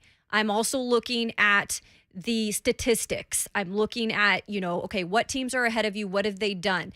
When you see Georgia and Ohio State that were 1 and 2 coming into this weekend, and Alabama was number 3, I said to myself, okay, let's see what Tennessee does. If Tennessee wins, absolutely they are going to move up to the top 3. The way that game unfolded, they beat number 3 Alabama. It came down to a field goal, and Georgia and Ohio State did not do anything to go behind them. Let's just make that clear. For sure. I also look at an Ohio State team that, their schedule hasn't been crazy good. They haven't beaten those types of opponents. I get that. But that's a really solid team whose defense this year is absolutely legit. And I can go through statistics if you want. Georgia is coming up for Tennessee in 2 weeks? 2 weeks. 3 weeks, whatever it is. Yeah, the first Saturday and they in November. are going to have every single opportunity to be the top team in the country. But I'm not going to fault the 2 teams ahead of them right now. I'm with you, and I think this is where people need to understand the difference between the CFP ranking that will start in a couple weeks and the AP poll. Because the college football playoff rankings will look in a vacuum at one season and one resume over the course of 1 year. The AP poll is going to bring nuance of previous seasons, of players who are maybe injured or who are there, of the nuance and the style points, so to speak. The CFP's role is to take everything in a vacuum that happens in one season, the results, and rank teams based on that. And I believe firmly right now that if the college football playoff was putting out their first rankings today or tomorrow, Tennessee would be number 1 and should be number 1. Based off of the best resume in college football this year. Tennessee has 4 ranked wins. Nobody else has that many in college football this season. But when you talk about the burden of proof that you have to unseat the defending national champions and the other defending perennial power outside of the SEC and Ohio State, who is always in the picture, you've got to go above and beyond what that team has to prove in order to be number 1 at this point. But you know what, Tennessee fans? Just enjoy it.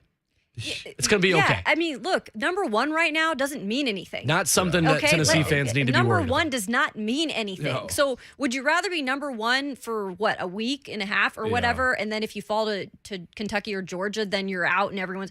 I'd just keep on taking steps. That's what I want to do. This is a roller coaster, Absolutely. right? Absolutely. And as a coach, that's how I want to do it. Or not a roller coaster, a plane ascending. Yeah. Because roller coasters drop. All I'm saying is there are good arguments on both sides. There I'm okay are. with the 15 people that voted Tennessee won. Yeah.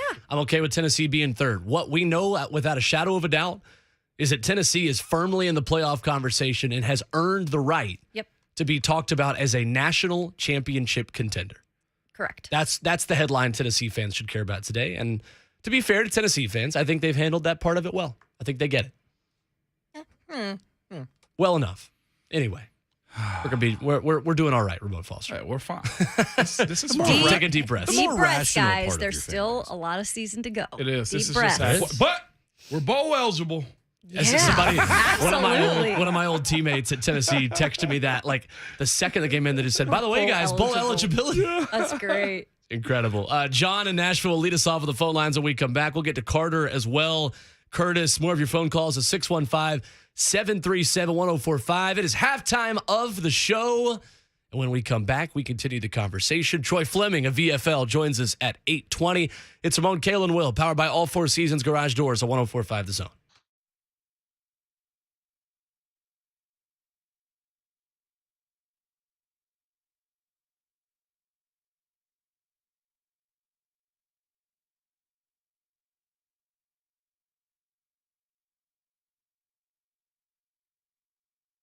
Change is coming and you need to be prepared for it. Hey, this is Ramon Foster. And did you know that new regulations are coming soon that could increase the price of replacing your older HVAC system by over 20%? That's why you need to act now and get that older system replaced by my friends at Spring Hill Heating and Cooling.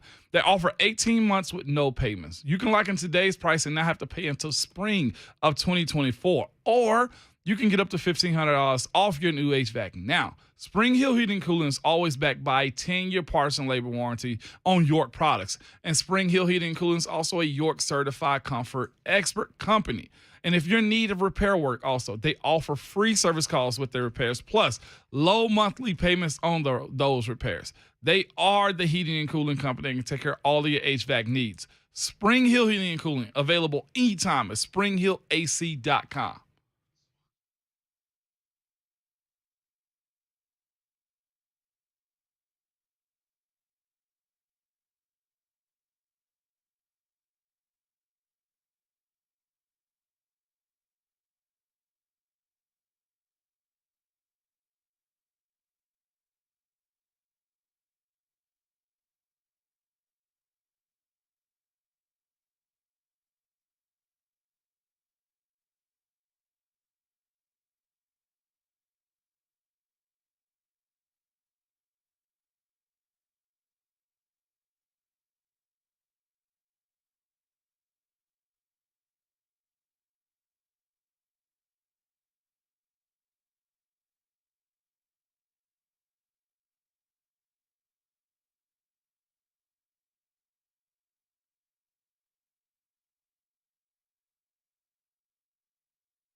8:03, good morning. I'm Jonathan Schaefer from the Superbook.com sports desk. According to Axios, Mayor John Cooper and the Tennessee Titans have struck a deal to build a new domed stadium, a press conference scheduled for 2 p.m. today.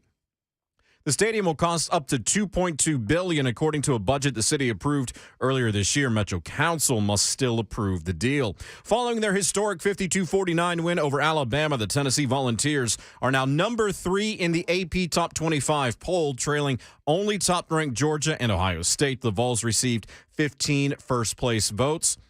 The school's number 3 ranking, its highest in the AP since opening the 2005 season in the same spot. Also, Tennessee has been fined $100,000 by the SEC because fans stormed the field after the Vols' victory.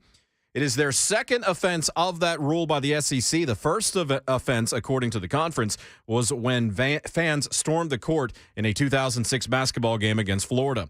Bills defeated the Chiefs 24-20. Josh Allen 27-40, 329 yards and 3 touchdowns. Eagles over the Cowboys 26-17. Philadelphia is now 6-0. Colts defeated the Jags 34-27. Colts will take on the Titans this weekend.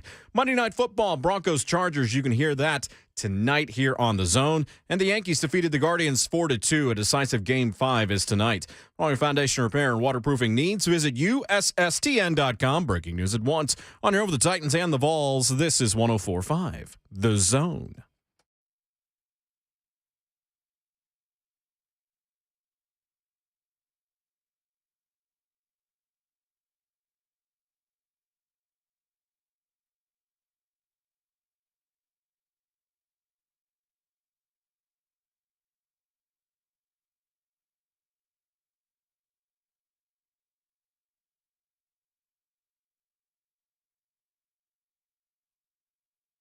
The kick on the way, and that kick is knuckling toward the upright, and it's good. Just gets over the upright. Chase McGrath wins the game for Tennessee. And here they come. Everybody sharing in the celebration. The student section mobbing the field. They're mobbing Chase McGrath. Joy and jubilation as the Tennessee Volunteers have beaten the Alabama Crimson Tide. The final score from Neyland Stadium on a joyous night in Big Orange Country. Tennessee 52, Alabama 49. On a Tennessee Saturday night, the Tennessee Volunteers get their first win over the Crimson Tide since 2006. And we have got 2 more hours for you to enjoy it. All right, here on the phone lines at 615-737-1045. It is Ramon, Kayla, and Will, powered by All Four Seasons Garage Doors on 1045 The Zone. Kayla Anderson, Ramon Foster, Will Bowling, brought to you by the best producer in the world, Jonathan Schaefer, taking your phone calls and getting us onto the airwaves. We go to John in Nashville to lead off hour number 3 this morning, waited patiently to talk with us. What's going on, John? Good morning, everybody. Good morning. Morning, John. Vols. It's great to be involved this Monday morning. Yes, sir. So, Will, you were sounding a little pessimistic last week. Okay. I heard on an episode, so I texted Ramon at about 5 o'clock this morning. He did. Just wanted to mention that. The next thing is, I've been looking at the schedule, being that game day's been in Knoxville a couple weeks. If we handle business the next 2 weeks, I could see game day being in Athens. Yep. Ratings would be through the roof. Yep. And it makes sense. Last thing, I just texted Ramon also another picture of Hyatt. And did you notice the leg tattoos? It was a murder scene out there. Go Vols. Thank you, John. We appreciate it. He does. What's he have? He What's he got have? Freddie and Jason on his leg. Let's go. Let's go. Shout out to you, man. That's my frat brother, That's too, by the way. awesome. Yes. I like my Hyatt God. even more now. You see I that? like him That's even more. Dope. Oh, Dude, that's that's cold-blooded, right? I never sweet. noticed that. So Georgia has its bye week this weekend, Yes. even though some may have said they've kind of had a bye week this past weekend as well, with a 55-0 win. Someone's catching straight. You know what? It wasn't a stray because I had Vandy fans trash talking me the other day after my cigar picture on Twitter at Will_bowling. You know what I said back to him? What you selling? I said, you just worry about next time somebody's got the wrong sticker on a bat. Just let me know when that goes on. I think maybe save the tweets until that happens. I don't really think there's time for Still for got more tweets trophies than you there, big guy. I don't know about that. But Georgia at this point has Actually, you do. They have 2. You have Georgia 0. has Calm down. Georgia has Florida on October the 29th, a week from Saturday, in Jacksonville. and then Tennessee. So a very real possibility for that to be a battle of unbeatens, where Tennessee will have South Carolina or Kentucky sandwiched between UT Martin and Georgia on the schedule. That will absolutely be game day if both teams are still undefeated. Wow. Probably either way, honestly. Pat McAfee may be a certified volunteer fan by the end of all of this. Yeah. Like adopted. Yeah. I can see that. Like, I'm going to be real. I questioned Pat. I was like, why are they bringing Pat on? I know what he brings, but I was just like, well, Corso's there. And, and now I understand, like, Corso is. This is I think, his last God, season. I'm smiling every time I see him on TV. Yeah. You feel Enjoy me? it while you can. Yeah, but Pat brings that to the stage still, right? Like, he's not Corso because Corso's just so crafty. Yeah. But I'm not annoyed at all by Pat McAfee. And he's smart. Yes, he is. Like, this is a guy that might not look smart sometimes by the way some of the things he does, but he is. And he knows his football, and he clearly, does things a little bit different. But I think that's good. I'm not all about changing things to the new age, but sometimes you need a little bit. And I'm with it, too. And I think that he fits in and well. It seemed like Dez and them and Herb Street are in on him being a part of it. How about Desmond Howard smoking a cigar with Joey Kent in the locker room after the game? That was Saturday. surprising. You beat this quarterback for the Heisman. I guess you do what you want to, right? Can we say that? That was Joey Kent was one of the guys I was happiest for after that game. Yeah. And we had such a good conversation with him on He was Friday. great. And Joey, again, is just the nicest person that you will meet in this business and that does this. Before we get back to the calls, can I say this too real quick? Joey brought up something about his daughter wanting to sit with him. Oh, yeah. Okay, and It's really cool. I'll be honest, like, I sat with Shafe them, but I made sure, like, my kids them were going to be at that game. Like, my wife was all about just going to the Kentucky game.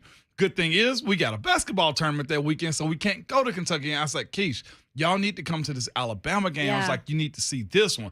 And as a family, That was cool. It was so That's cool. how I They felt, sat too. together. RJ sat with Ron, and I also had my little nephew with him. It was his birthday. There you go. And everybody had on Tennessee stuff, man. That drive home was easy. Did you say little nephew? Yeah, my little nephew. Isn't that the tall one? No, or is that yours? That's my kid. The tall right there. one's Yeah, yours. My that's- goodness, that that's kid is RJ. tall. Don't Travis give me was like, "Is that Moan's kid?" I said, "Yeah." Yeah. Because he's almost tall as Moan. It's a big dude. See, there y'all go with this. There y'all go with this, There we okay? go. I shouldn't have said it. I heard it from Shafe. What? I heard it from Chris. Okay, Ron's like that. I heard Man. it from now. Travis is on board. Yeah, with Travis this. is Let's on talk- board. And then, What are you offended about? What's the problem here? it's weird having my kid Get be this used to it. big. I What? know. I So know. what? It's okay. I just never had to stand eye to eye with a kid. Okay. So my dad always says this because I outgrew my dad when I was still in high school. And my dad always says, the first time somebody was like, "Oh, well, Will's taller than you," my dad goes, "No, he's just always standing on a hill. Right. He's good. He's not really taller than me." And to this day, still. It's like, "No, you're not taller than me. You're just standing on a hill." It was for guys like that, though. Like Joey. Yeah. Myself and other guys had like their kids and family there too. I saw Brad Lampley's kid is on the team. I saw Trey Teague with his daughter on the field. A bunch of that. Like when you hear Vol Nation get this way, that's because all of that and just knocking off 3 big rivals in 1 year. This is why there's fireworks, Alabama fans. This is why you stay a fan and stay loyal for that long. It's because moments like this past Saturday. Yeah. All right, I'm off my soapbox there. I'm No, I agree with you I'm on good. all that. Let's go to Curtis in Nashville up next on the phone lines at 615-737-1045. Good morning, Curtis. What's up, Curtis? Good morning, guys. What's up? Good morning. What's up, Slay? I need that Slay energy. I woke up looking forward to it. Man, you're going to catch him this evening. Yo, I'm you'll not get it. taking Yeah. his thunder because Right? he went to the zoo yesterday. And I know it's illegal, but he got him a tusk, he said. Wait. What? I guys- woke up with a flat tire, but an inflated energy. Let's go. It don't matter, my. does it? Yes, indeed. I'm with it, Curtis. All right, so all I got to say, we didn't play anybody. We beat Pitt. We beat Florida. We beat LSU. And this Bama, let's go. There's a new game in town. I'm a WWE fan. There's a new Triple H. Hosman, Hinman, Hooker. Ooh. Let's go, baby. Thank you, Curtis. Yes, indeed, Triple Curtis. H. I love Tennessee put on Instagram this morning. It was a video of Peyton Manning on game day saying, "There's a new sheriff in town and his Yeah. name is Hendon Hooker." And then they put Western music behind each one of Hendon's touchdown passes. Man, it's pretty good. That's You know what my great. favorite T-shirt of the weekend was? What? Support your local hooker. That's right. Yeah. Hardly know her. Oh, I made a mistake of going past Grand Forest. Mm-hmm. Okay, I didn't realize that's my old apartment used to be over there in Grand Forest. yeah. Down Hayes, What is it is Hayes? that? It's Hayes Street. It's like off To the fort. Yeah, it's Okay. over Fort in the Sanders. forest. Like where a bunch of like campus housing. And Yeah, it's Okay. like the place where if you're going to apartments. get like a 5 or 6 people to live in a house, they're all in the fort. Yeah, Okay. Like the that's fort where is I the place to was. be after a win. Well, maybe it's not the place to be, but depending on. Well, they cut off the street. how- You couldn't how even late it drive is. up 17th. Yeah, You couldn't oh, even really? drive up Yeah, 17th. They right, cut it right. off because everybody was navigating up Yeah. that hill. Yes. And I stayed there, okay? I stayed in Grand Forest, 4th floor, apartment 416. Shout Almost out. fell off the balcony helping Inky load in a dresser in our apartment, Kayla. What? This isn't like 4 floors where it's just stacked like that building. No, it's 4 floors up, like high. And we're carrying up this dresser trying to get it into the house. And I'm just like, I almost fell. But besides that, Thank goodness you're still with us. pre-game, I rode down that strip and I saw all of those game day banners. What was it? Yeah. Bryce is too young to Yep. play with our hooker. I was just like, oh, y'all Yep. are Goodness. disrespectful. That's There were what you some good said they ones. needed to be, right? I did.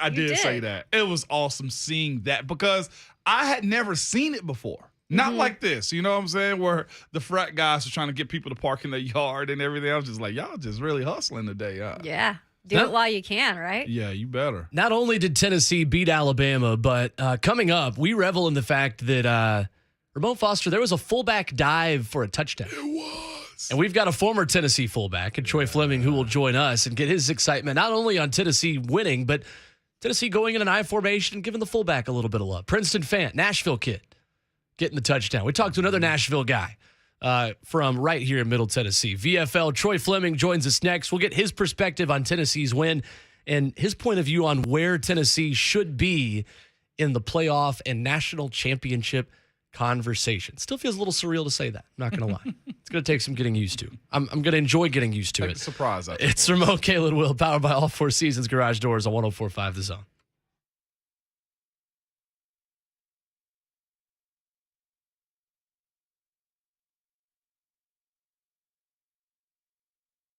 The 2023 model year Fords are out at Two Rivers Ford. And as always, you can count on Two Rivers Ford to make purchasing a 2023 Ford fast, easy, and fun. Yes, because there are so many ways to shop. You can stop by the dealership in Mount Juliet. They're just east of the Nashville airport. Or you can reach out by phone to any of their non-commissioned salespeople at, yes, this is the number, 800-900-1000. That's the number to call. Or you can head to tworiversford.com to check out their inventory or to custom order the exact Ford you want. Whether it's a F-150, I'm actually looking for myself, a Bronco, an Explorer, Escape, or Expedition. Two Rivers Ford will make sure you get exactly what you're looking for at the price that you want, well below MSRP. And that goes for custom orders too. In fact, Two Rivers Ford has been selling all non-specialty new Fords below MSRP for decades. And speaking of decades, you always hear me tell you that Two Rivers Ford has been locally owned since 1983. And we all know how much they do for Middle Tennessee community. But did you know that Two Rivers Ford is a nationally recognized company also? Two Rivers Ford is one of Ford Motor Company's top 40 sales volume dealerships in the country, and that's out of almost 3,000 dealerships. No wonder they're able to sell at such great prices. They have an A-plus rating from the Better Business Bureau. They've won the Ford President's Award for Customer Satisfaction numerous times and simply are just great people. Reach out to Two Rivers Ford and see for yourself what everybody else is talking about. Two Rivers Ford, powered by Ford, driven by people.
handoff. Preston Fant, the fullback, and Princeton Fant fighting toward the end zone. He's in for a Tennessee touchdown.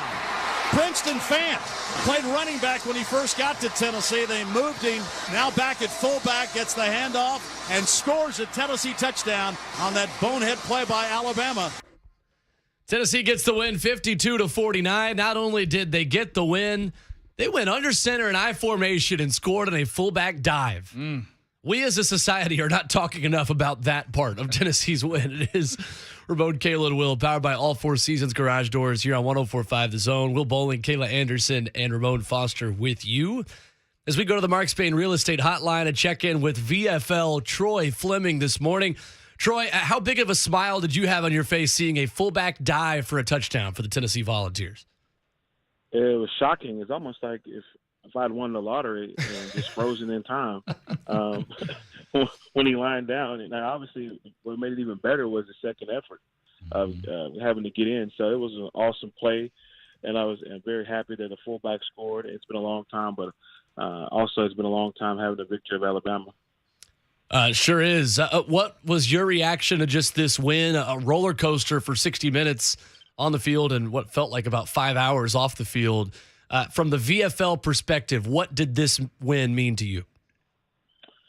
Just from a VFL, it meant we've gotten over the hump of adversity when it comes to the big games. We started out with the LSU win, which was a big game, and the Florida win, which is a big game. And then every coach is measured on their success against Florida, Georgia, and Alabama. And obviously last year wasn't Heupel's year in his first year, but in the second year he's 2-0 against the big three, and he's got one more opportunity to go. So as a VFL, seeing that win against Alabama, it meant a lot. Also meant that we have a head coach who knows how to coach, who's got a staff that knows how to develop, and has got a staff that also knows how to put players in positions to win. And it's just a great feeling. But also, too, just for those players, I'm sure it's even more of a greater feeling because at the end of the day, they're the ones playing now. We're just representing the past and rooting for those guys. And for them, they have an opportunity to continue to move forward with what their goals are for the year, which is to win the SEC East and then overall SEC, and then put themselves in a position to be in the college football playoff.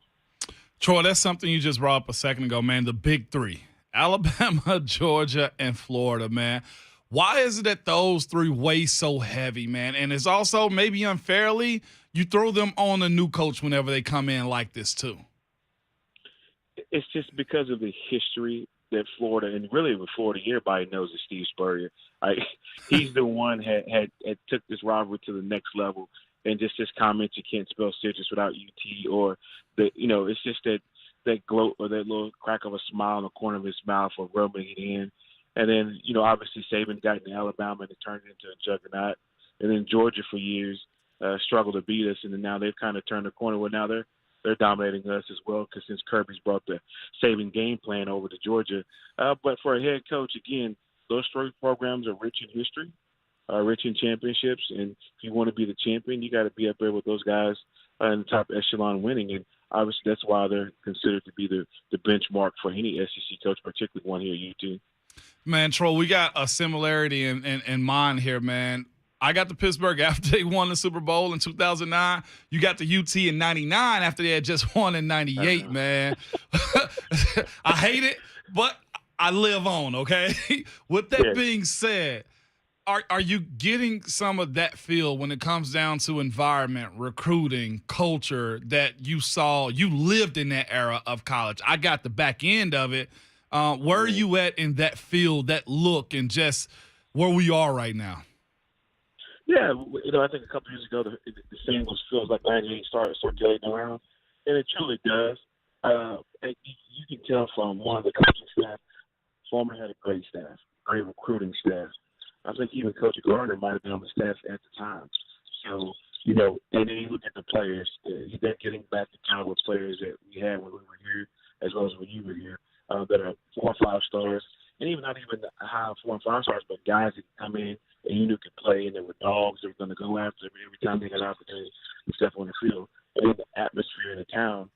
You walk anywhere here in Knoxville right now, you have Tennessee Vols fans. I have never seen so much orange in my life. And I think to myself, some of us Vols fans kind of been hiding in the closet for about 15 years now, are proud to wear our colors again. And so it's a fun time to be a Vol fan, and it's a fun time to be here, living here in Knoxville. And I'm sure it's the same way in Middle Tennessee, because growing up, I never knew how big the fan base was in Middle Tennessee as Vol fans until now I came to East Tennessee, and I look back and listen to you all throughout the day and just talk to my friends and how big the fan base is. So it's just a great time, as they say, to be alive and be a Vol fan. Troy, how much did you learn about this Tennessee team, down the stretch of that game when there were some mistakes made?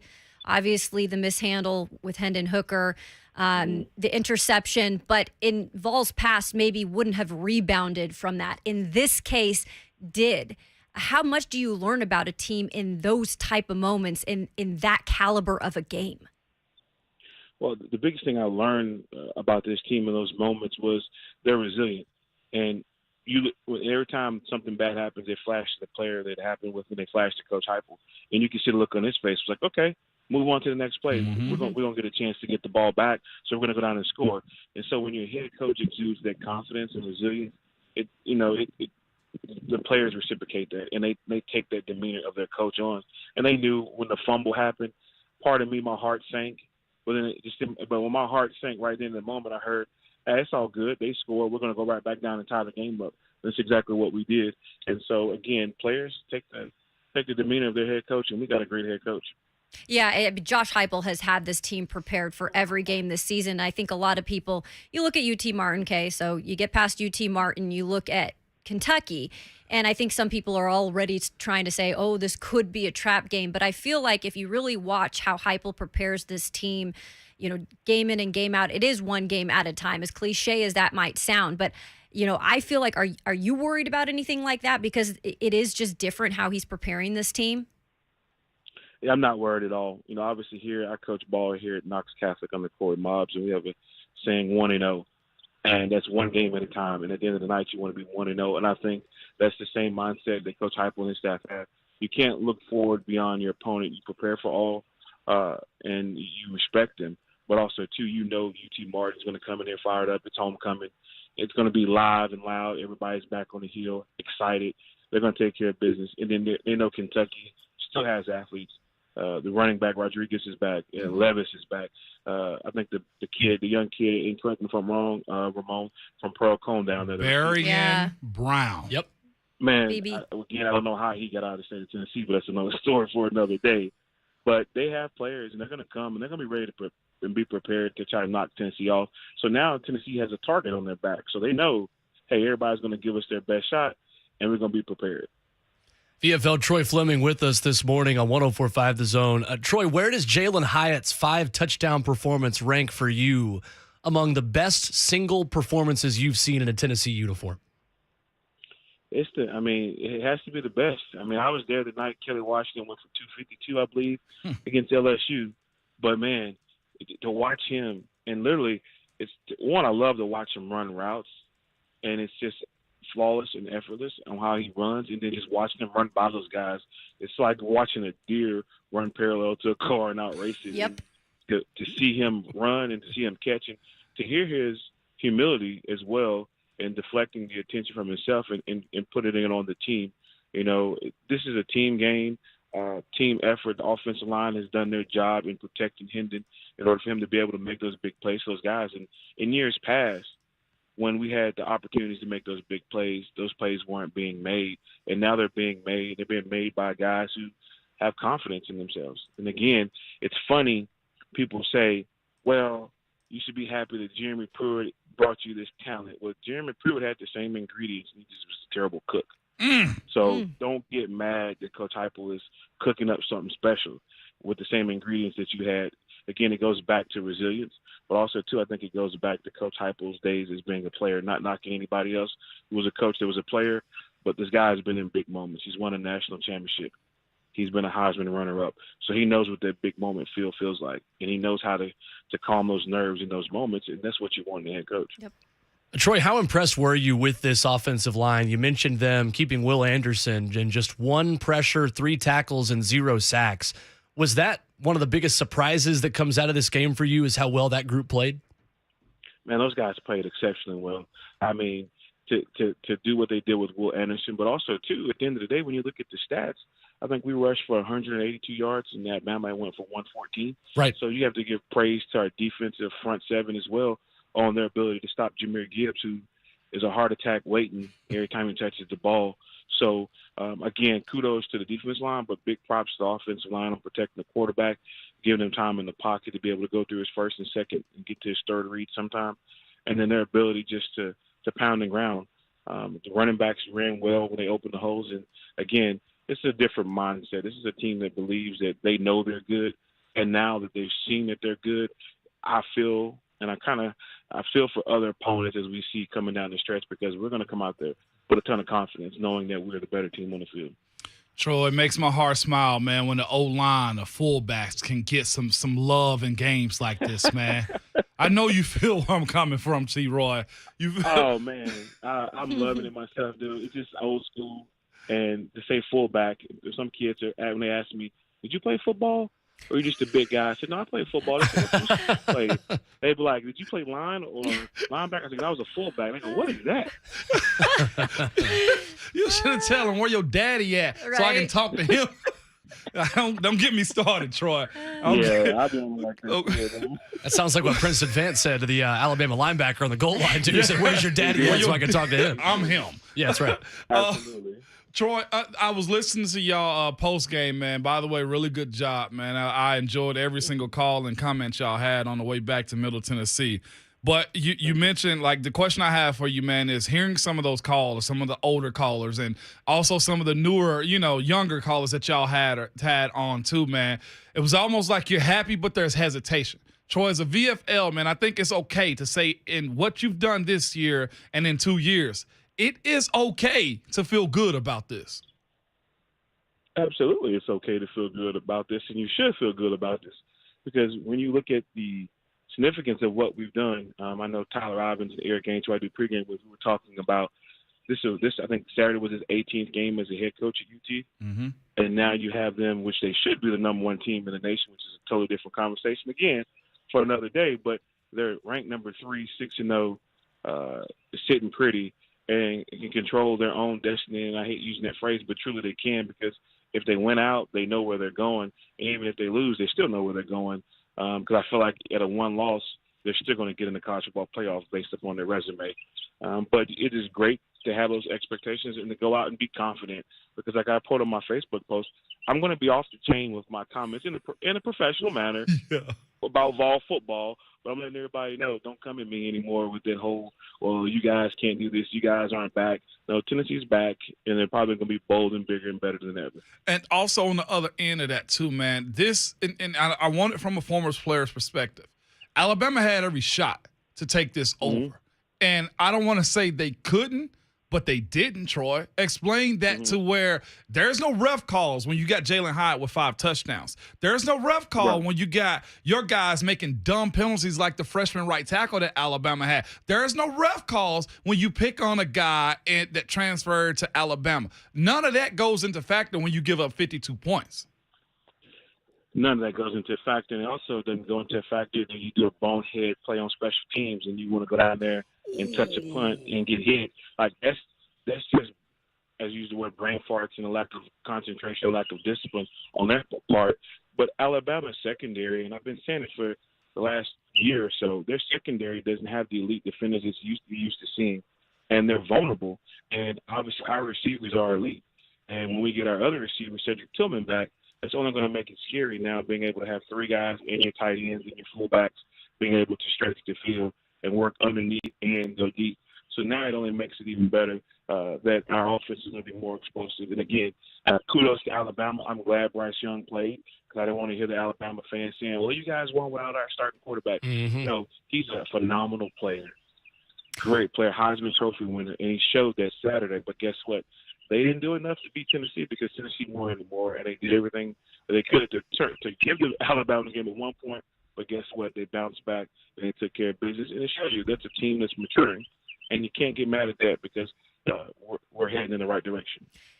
With saying that, headed in the right direction, absolutely. But with every team at this point of the season, you have to get better. There are always areas of the game where you have to improve. For Tennessee, obviously, the secondary needs to shore up a little, hopefully can get healthy. Troy, when you look at this team, what do they have to do to be able to get to that point? Agree. The secondary has to get healthy. The players also have to get that confidence back that they had. I think Kamal Hadden didn't play. Obviously, Jalen McCullough not being able to play hurt. But also, too, some of the other young guys getting more repetitions and stepping up.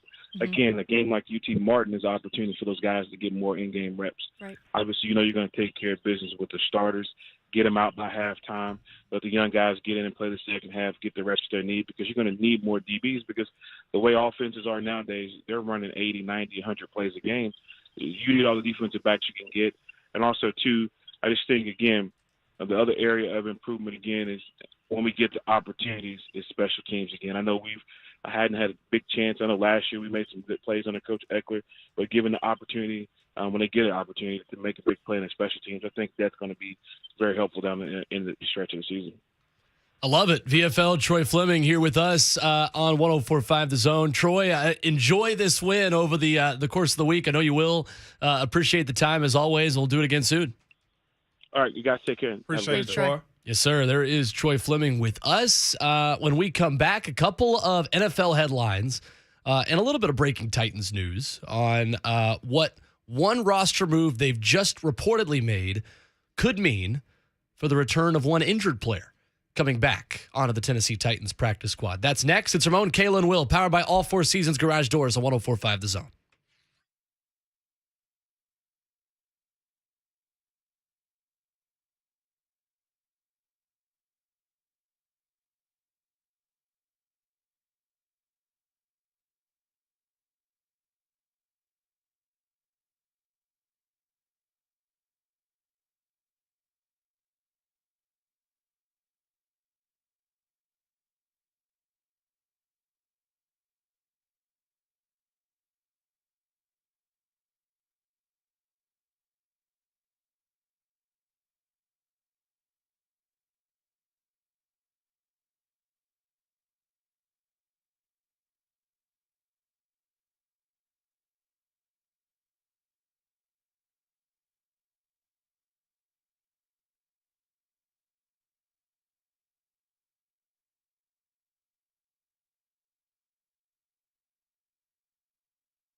Snap goes to Brooks. He's going to hang it, and it's going to go off the side of his foot. Not a good kick.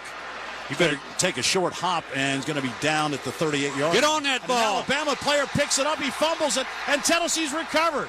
What in the world? Robinson was going to try and pick that ball up, and Kristen Charles comes up with a loose ball. It was rolling dead, and Robinson went to pick it up.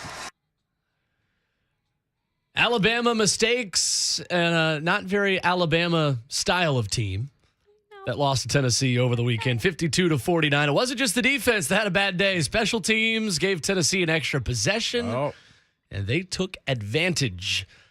Alabama died today or yesterday or Saturday, whatever day it is. Mo, what's the maximum about the kicking game again for the people? The maximum on the kicking game? Uh-huh. You call me out like that. Press the kick. I'll give it to you then. I'll give it to you. Press the kicking game for This Is Where the Breaks Are Made. Yeah, exactly. Yeah, I'm with that. It's Ramon, Kayla Will, powered by All Four Seasons Garage Doors on 104.5 The Zone. Some Titans news today.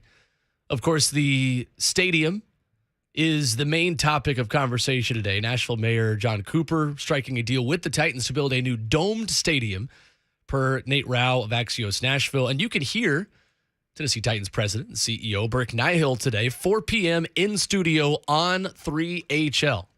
So go ahead and set an alarm for yourself right now, a reminder in your phone to tune in for that. That's going to be a great conversation. Press conference later this afternoon with Mayor Cooper and with Burke Nihill and the Titans organization as they announce the next key step towards securing a new stadium here for the Titans.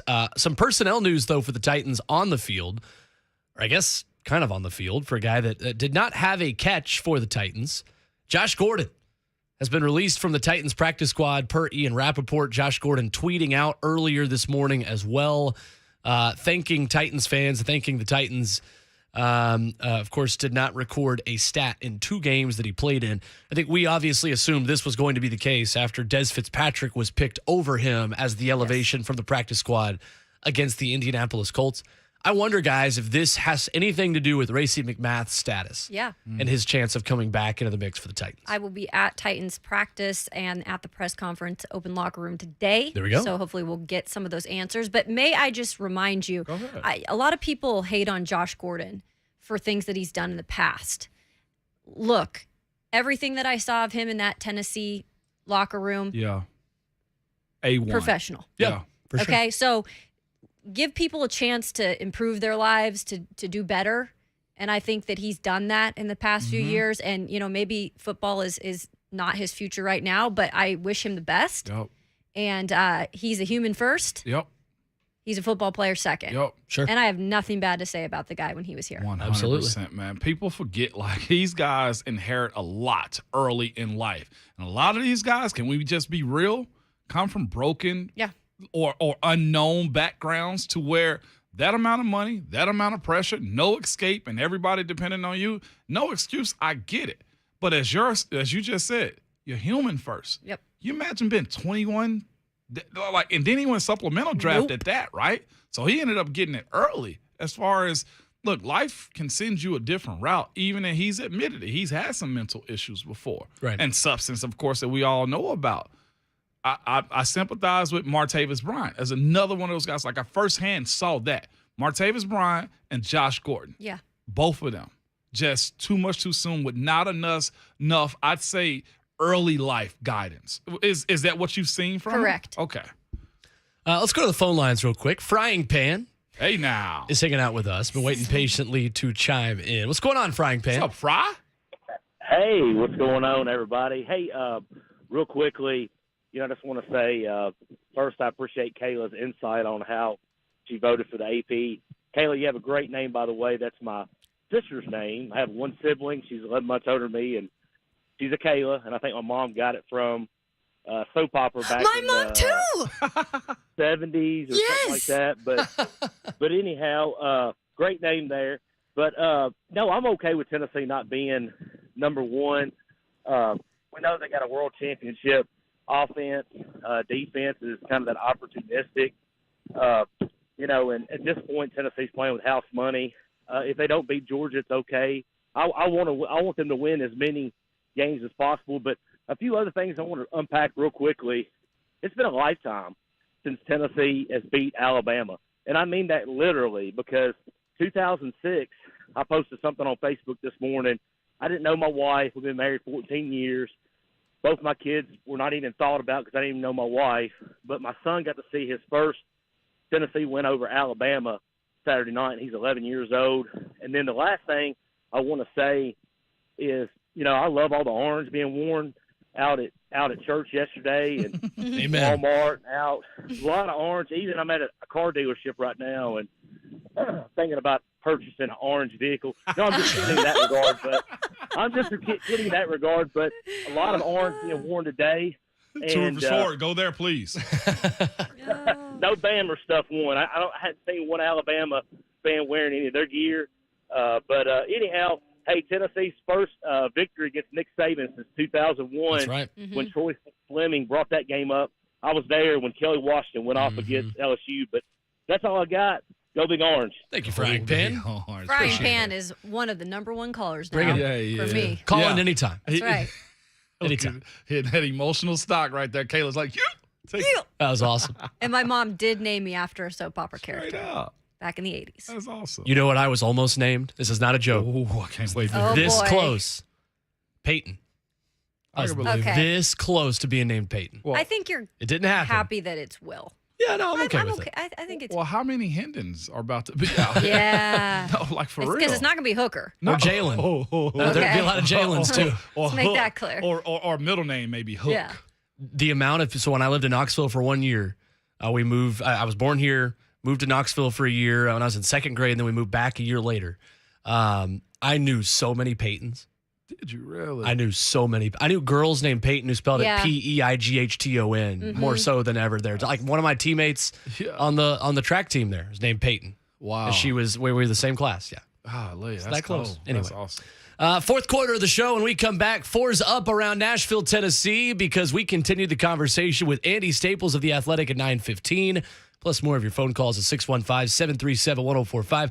Chris in Clarksville leads us off after the break. We'll hit the headlines. We'll talk some Vols. First time in 16 years. It's a victory Monday over Alabama. Much more for 60 more minutes coming up next on 1045 The Zone.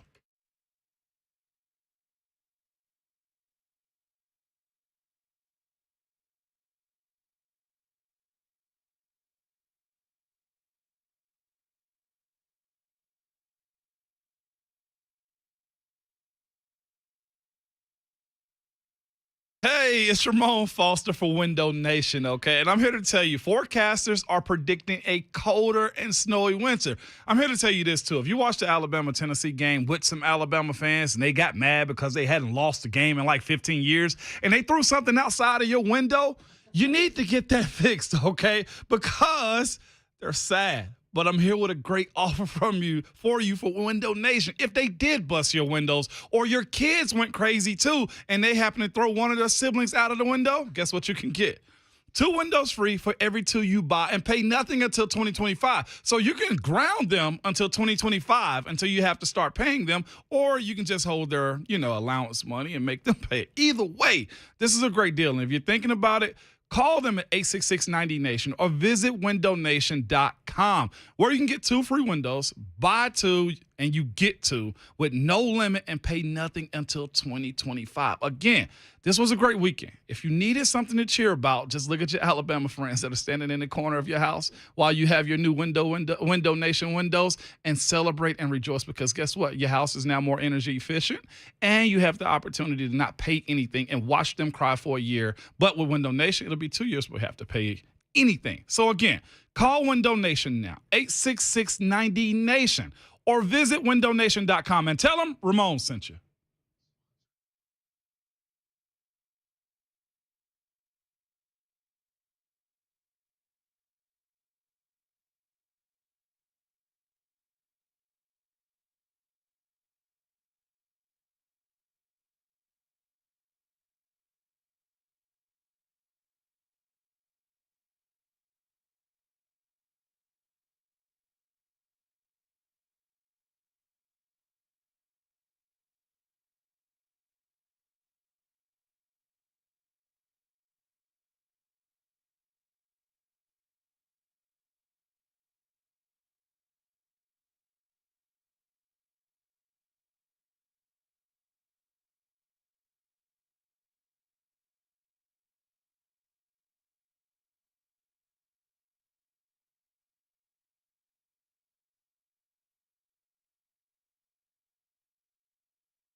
9:01, good morning. I'm Jonathan Schaefer from the Superbook.com sports desk. According to Axios, Mayor John Cooper and the Tennessee Titans have struck a deal to build a new dome stadium.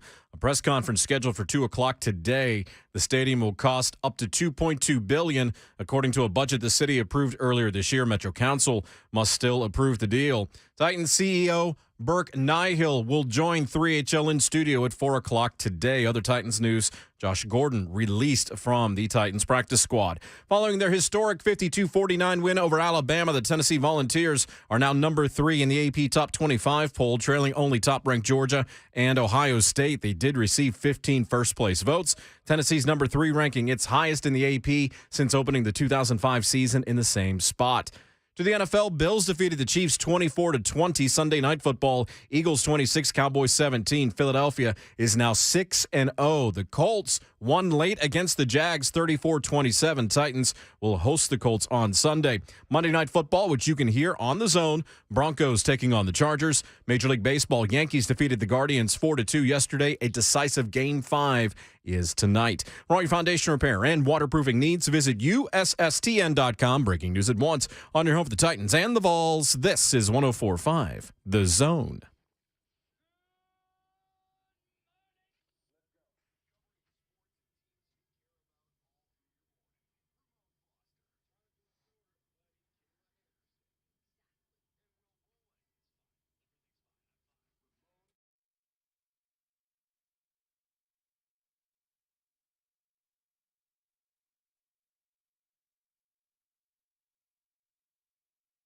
The kick on the way, and that kick is knuckling toward the upright, and it's good. Just gets over the upright. Chase McGrath wins the game for Tennessee. And here they come. Everybody sharing in the celebration. The student section mobbing the field. They're mobbing Chase McGrath. Joy and jubilation as the Tennessee Volunteers have beaten the Alabama Crimson Tide. The final score from Neyland Stadium on a joyous night in Big Orange Country. Tennessee 52, Alabama 49. Bob Kessling with the call on the Vol Network on a joyous night in Neyland Stadium on a Tennessee Saturday night. Oh, it was a delight for Tennessee getting the win, 52-49, the most points Alabama has given up since a 1907 game with Sewanee. Where were you in 1907? We weren't here. That's for sure. What? Alongside Ramon Foster and Kayla Anderson, I'm Will Bowling. Jonathan Schaefer making the show happen. It is Ramon, Kayla, and Will, powered by All Four Seasons Garage Doors on 104.5 The Zone. The 101 total points, tied for the second most points scored in a game between two AP top 6 teams. Tennessee win also ends a 38-game losing streak against AP top 10 teams since 2006 and a 27-game losing streak against AP top 5 teams since 2005. That was an LSU game in Baton Rouge that Ramon Foster also played in. According to ESPN stats and information, those 52 points, as we mentioned, the most Alabama has allowed since 1907. What a day. What a day. What a time. Stadium. And appreciate everybody that came and said hello during our commercial-free pregame special. Had a lot of listeners come up and say hi to us. Broadcasted live from the Tennessee Alumni Tailgate. Appreciate you guys. Appreciate our sponsors helping make that happen. Wilson Bank and Trust, Superbook Tennessee, Brentwood Hearing Center for sending us out there. We had a lot of fun. And Kayla had a lot of fun being the Washington State flag bearer as well. I did. What an experience. And I'll tell you something about that. I'm extremely proud to be a Coug. You guys are extremely proud to be Vols. Yeah, but of the course. tradition that we have at Washington State, we have alums all over the country. That flag tradition has been going on for years now. And it's so cool because as we were flying the flag, we had multiple fans, Vols fans, coming up to us saying, hey, can we get pictures of y'all? Can we fly the That's flag? so cool. It's a really neat thing. I'm so proud to be a WSU alum. And I just think it's cool, too, that other people are taking interest in it and starting to realize what a tradition it is. Yeah. Because it's pretty special. Can I raise my hand and say something? Please do. I, Kayla, did not know that was like that huge of an event. Oh, yeah. Like I saw the commercial, I was like, oh, because when you first mentioned, you was like, I got to go fly the flag. I was like, were you about to jump out of an airplane or something? Like that's major right there. Facts. Every game day since it kicked off. 2003. Yeah. And the first time they ever came to a college game day was 2006. We had never had a game day come to Pullman. It was the biggest game day to this date. Wow. Yeah. That's Pretty cool. huge, man. So it was a really fun weekend. Fun to be around a lot of you guys and hanging out with us. So we'll certainly keep you updated on any other things of that nature that we're going to do over the course of the season because Tennessee keeps winning. We're going to keep showing up, I would assume, guys. You betcha. Absolutely. 615-737-1045, the number. Andy Staples of The Athletic coming up in about 10 minutes. We go to the phones to start off hour 4 with Chris in Clarksville. Good morning, Chris. What's up, Chris? Good morning, guys. How you guys doing? We're good. Morning. Hey, Will, Ramon, I'm gonna need some help here real quick. I'm born and raised in Texas. I'm a Longhorn fan. Okay. I'm an Astros fan. What up, Kayla? Oh, you did me dirty. And I'm a Titans Oilers fan. Joined the military out of high school, bounced around, retired 4 years ago, and me and my wife settled on Middle Tennessee Nice. as our home. And I've followed the Vols ever since I've been here. And I was more excited for a Vols game on Saturday than I was for a damn Longhorns game. And my son went ahead and ruined it by having an Austin P game right at the time that game was on. He marches in the band, so I had to go watch him. I'm not going to miss anything. But if I didn't bring my iPad to that game and watch the Tennessee game in the stands, and about the third the touchdown that Tennessee scored, that lined up with a Murray State touchdown at that game, and I gave him a big hell yeah. And everybody turned around and looked at me. And I ended up getting 4 dads behind me. We're all watching the game. Fast forward to the end, that game it kind of lined up with the game. Their game ended about 5 minutes before the Tennessee game did. They put the game on the big screen there in Austin Peay. Wow. And that kick goes off, and they play Rocky Top at the Austin Peay Stadium. No way. And I'm walking out of there, and I'm heel kicking, I'm slogging, I'm singing Rocky Top that I've never sang Rocky Top in my life. I get in the car, my wife's like, "What's going on with you?" I said, "I have no idea what's going on." The spirit came over me. I watched the goalpost come down. I watched the goalpost come out the damn stadium. I watched the goalpost go down the damn strip. I watched the goalpost go in the river. What is wrong with y'all? What is wrong with me? I need help.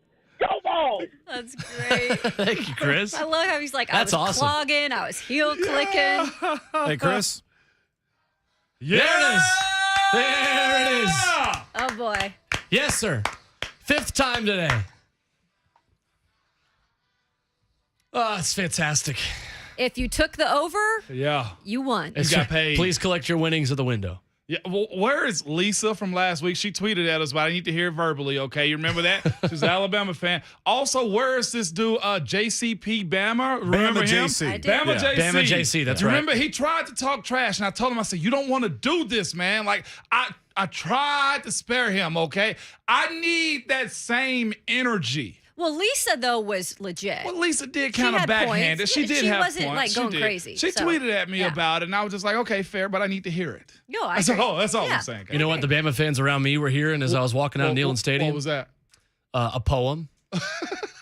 Rammer Jammer, Yellow Hammer, Go to Hell, Alabama. Yeah. Coming up Go next, we talk with Andy Staples of The Athletic and get his thoughts on where Tennessee ranks among the top 4 and Tennessee's path to a college football playoff. Could the Vols just get in as a one-loss team, regardless of who that loss is to? We'll get his thoughts coming up next and reset the headlines from the Vols win over Alabama. That's next on Ramon, Kayla, and Will, powered by All Four Seasons Garage Doors on 104.5 The Zone.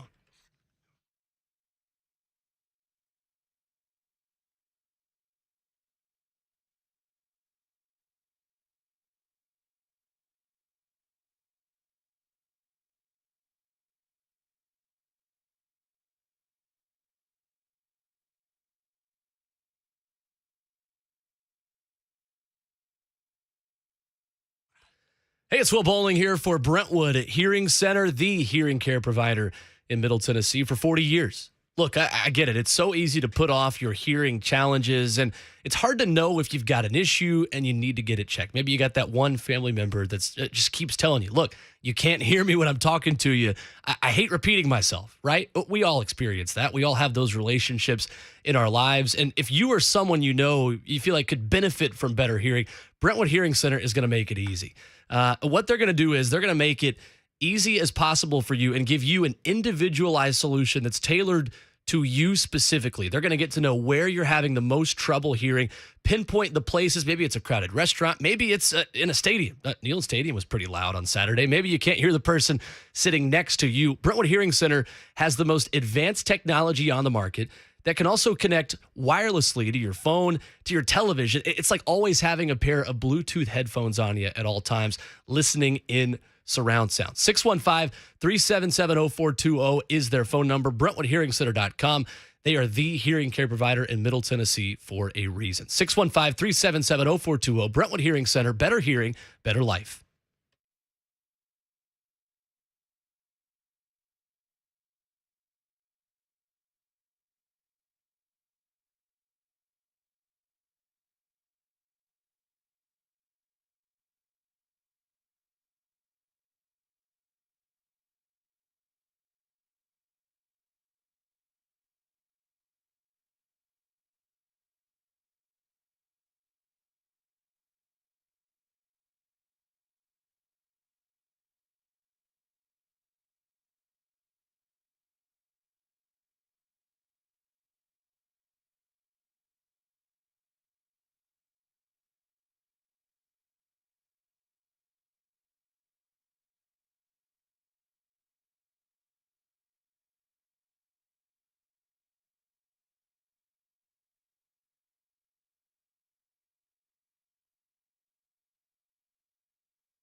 It is up, and it somehow got through. It may have been partially blocked. It was a knuckleball. It was ugly, but it was good enough. Tennessee 52, Alabama 49. It might have been the ugliest game-winning kick in the history of game-winning kicks, but Tennessee fans do not care today as they get the win 52-49. That is right. That call courtesy of Chris Stewart, the Crimson Tide Sports Network. It's Ramon, Kayla, and Will, powered by All Four Seasons Garage Doors in Nashville. Will Bowling, Ramon Foster, and Kayla Anderson with you. We go to the Mark Spain Real Estate Hotline now, and we check in with Andy Staples of The Athletic, recapping this one. What's going on, Andy? How are you? Doing good. What is the biggest takeaway for you out of this Tennessee win over Alabama? They beat Alabama. I mean, Perfect. Does it need to be bigger than that? Like, that's pretty damn big. There's a lot of tentacles to that sentence right there, because it means, one, they can compete with anybody. Two, you have to dream a little bigger now, because you were thinking, okay, if they can compete with Alabama, that's great. But does it mean they can compete for the SEC title? Does it mean they can compete for national titles? I don't know. If you can beat Alabama, you can do all those things. Now, look, Texas A&M beat Alabama last year and lost 4 games. But this Tennessee team feels a lot more complete than that Texas A&M team did. And it feels like a team that can go and play Georgia and play them very competitively. And, I mean, there are scenarios you could spin out where they don't even have to beat Georgia to make the playoff. But the surest way to do that is beat Georgia, go to the SEC championship game and do that. And I'm sure that's exactly what they'd like to do. Now, there are some landmines still in the way. Kentucky's going to want to knock them off their high horse. But I do think the way they've scheduled this year is kind of the antidote to what – because the Alabama game had kind of wrecked them for the rest of the season previous years. So they put this Tennessee Martin game here. This is perfect, because if they were playing Kentucky this week, I would be betting everything I had on Kentucky to cover, because it's the ultimate letdown spot. But now they have a chance to kind of flush everything out and then go play Kentucky. And, I mean, look, what they showed you on Saturday is they can play with anybody in the country. Yeah, and that's where I was going to go next. Like, when it comes to building programs, and you've been watching college football for a while, as far as sustaining it, being able to beat those two big teams, as far as, Florida and Alabama, man, where does Tennessee go as far as keeping this, as far as the coaching staff? Because that's what happens next, is they start to get poached too. Oh, yeah. Listen, Alex Golesh is already a name that's floating around there as a potential head coach, and that's going to happen. That's part of the deal. I mean, look at Nick Saban. Look how many assistant coaches he's been through to keep this thing rolling. So that's part of it. But the other part of it is, if you're looking long term, is it can't just be because Hendon Hooker was there. Right. It's got to be because you can build a program around multiple different eras of quarterbacks and different styles. The thing that's great about Alabama that's been amazing about them for so many years is they've been able to win national titles in different ways. And I think, they showed it Saturday, even though they didn't win the game. Tennessee dictated the tempo and the pace and the style of play in that game. And Alabama played it almost as good as Tennessee did, and that's Tennessee's style. So, like, Tennessee's next step is to show that they can get roped into somebody else's style and still win. So that's the question mark that they'll have, I would assume, probably have to answer in Athens. So I'm excited to see what they do with that, because so far this staff has been pretty good at getting them ready for the situation, because, I thought the LSU win was one where the defense controlled things, and it wasn't necessarily just the offense jumping all over LSU. If LSU had looked like it did on Saturday against Florida when they played Tennessee, that would have been another shootout, but they kept that from happening. So I think it'll be short term, can you win in different styles? Long term, can you do it with, people poaching your staff when Hendon Hooker's not there? Those are all questions that need to be answered later. But right now, just enjoy this and try to win an SEC title. when you look at this game again, and of course, Bama, they're the gold standard. I have no problem saying that. Coach Saban is the gold standard. I have no problem in saying that. With that being said, though, there's always the conversation with Alabama lost that you didn't beat them. I just want to know from your perspective in watching this game, what's a valid excuse when it comes down to Tennessee beating Alabama or Alabama losing? There's no valid excuse. It was a great game, and Tennessee won. I mean, Alabama had the lead after that Dallas Turner scoop and score, and you thought, that's the game. Yep. That's it right there. But Tennessee came back. They took every punch and came back. And Alabama can blame the refs all they want. If you give up 52 points, you're probably not allowed to blame the refs, unless they made just an egregious call at the end of the game, which they didn't. So it was just a great game. And, look, you play that game 100 times, Tennessee probably wins 50 and Alabama probably wins 50. And I kind of hope we get to see it again. Yeah. I'll be perfectly honest. I'd love to see that again in Atlanta. And then people who will say, well, Neyland Stadium gives you a great advantage and that was an incredible atmosphere.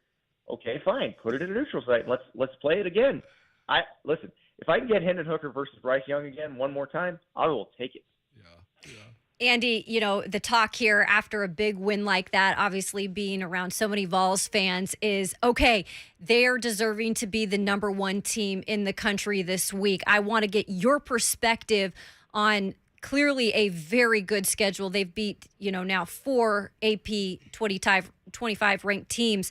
What is your perspective on where they belong now in that top 3? I could give 2 craps about where they get ranked. It doesn't matter.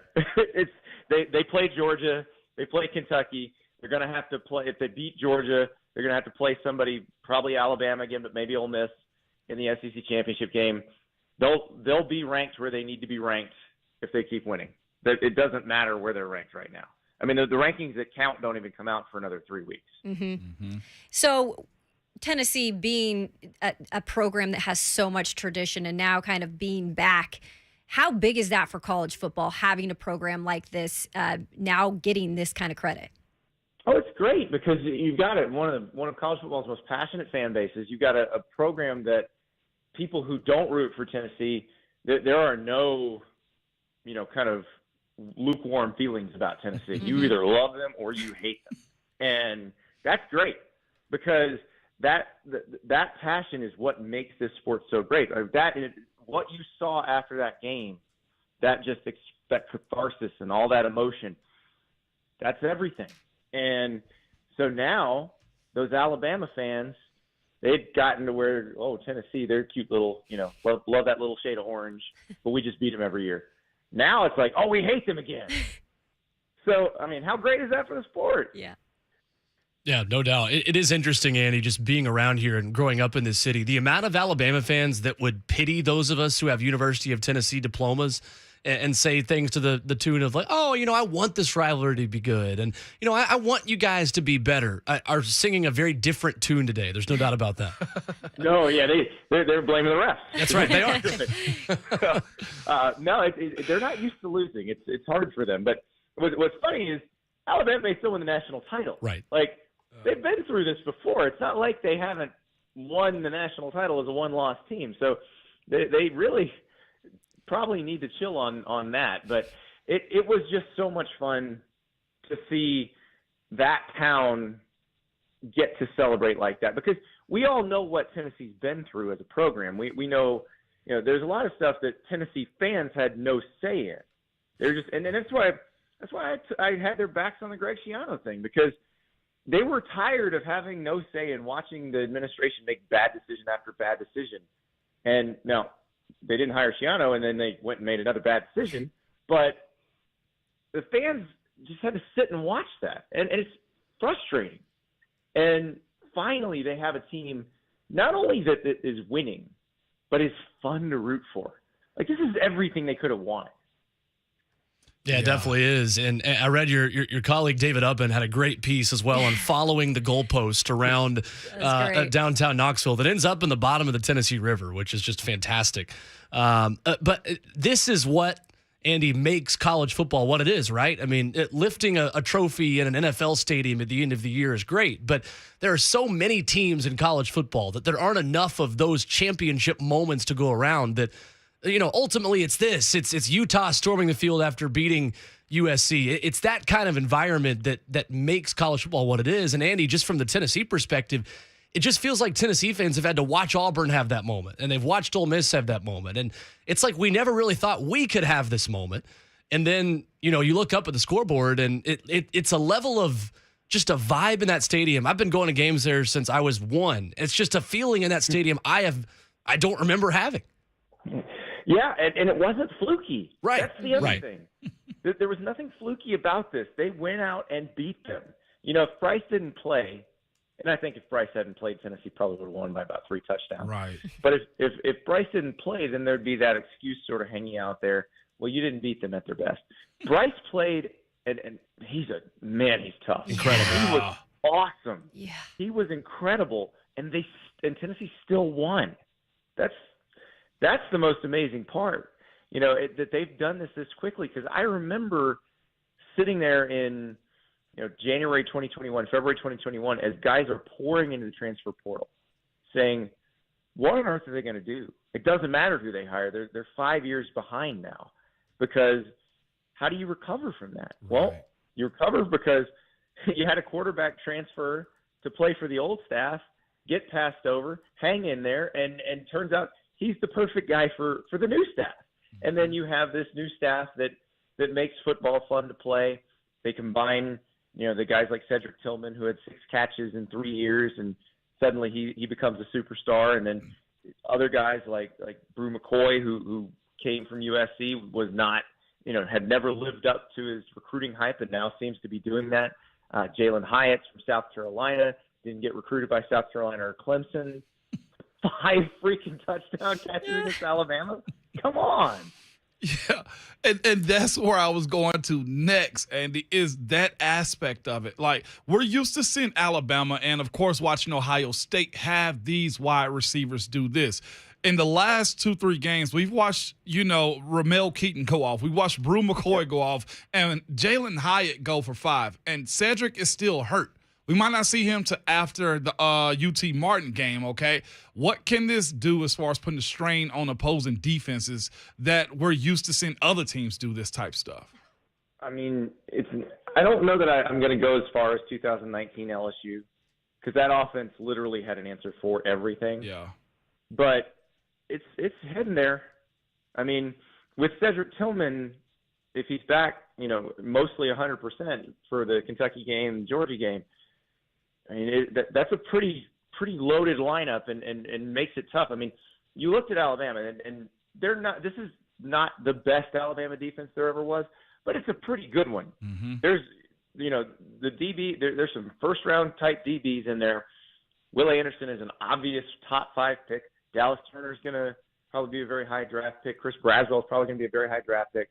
Like, they got dudes on that defense, and they struggled. I mean, they really struggled to find any answers. So, you go back to that LSU 2019, you had Joe Burrow throwing to Justin Jefferson and Jamar Chase and Clyde Edwards-Helaire in the backfield. Well, I mean, we may be saying some similar stuff about all of these guys in a few years when they're in the NFL.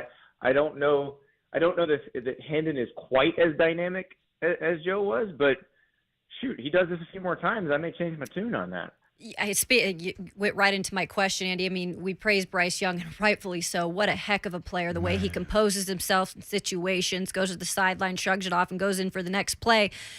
What have you seen in Hendon Hooker who's really brought him to another level this year? I just think it's comfort in that offense and having a full offseason of being the guy. I mean, you think about last season, he didn't have a chance to really lead that offense at all. The spring, Ramon, back me up on this. I'm trying to remember exactly which quarterbacks were still there, but I think Harrison Bailey was still there. Bailey. Brad Maurer was still there. A lot of the Pruitt era quarterbacks were still there, and then they bring in Joe Milton before fall camp, clearly to be the starter. Yep. And so Hendon never had that chance to be the guy where I'm running this offense. Because remember, he's learning it at the same time as everybody else. It was all new to him. So I think it's just having a chance to really drill down and figure out how he fits best in it, what works best for him. And I'll say this staff, Josh Heupel and Alex Golish and Joey Hazel, that they've done a really good job of figuring out how to best complement what makes their players good. This is something like, go look at Texas A&M. Jimbo Fisher has an offense and will not adapt it to the talents of the people on the field. He's like, I'm going to call these plays and you're going to run them and we'll see what happens. Josh Heupel looks at the players he has and says, okay, you're good at this, you're good at this, you're good at this. We're going to mold this offense to maximize what you can do. And the coaches that do that best, Bill O'Brien does that at Alabama. I think you see Todd Monken doing that at Georgia. The ones who do that best are the ones who win titles. And speaking of that, I'll be real with you. I'm going to be just slightly petty here, okay? Nothing would make my day years go better than to watch Alabama be less than, okay? With that being said, though, Andy, we're seeing something out of an Alabama team this year that's never really happened. And it's not like they have a very young team. This group is led by, and I continue to say it, the Bryce Young recruiting class that came in and took the world by storm. Okay, Will Anderson, Bryce, the two starting running backs. They got OL, they got senior, they got super transfers also, same as everybody else. But they're getting penalties. They're making dumb mistakes. They're dropping balls. Why? Is this, like the hole in the Titanic? So I blame Kirby Smart for this. This is the result of 6 years of Kirby Smart getting 3, 4, 5 players that would have signed with Alabama before. And then add in Jimbo Fisher doing the same thing last year. And you kind of pick, it erodes the depth. Like, Alabama is now subject to the same depth issues that normal teams are. They still have better top-end talent than everybody else, but just like everybody else, when they have to deal with injuries, they got to put in somebody who's inexperienced and somebody who might not be a future first-round draft pick. And that's because before they got everybody they wanted. But now Kirby Smart gets a lot of guys he wants.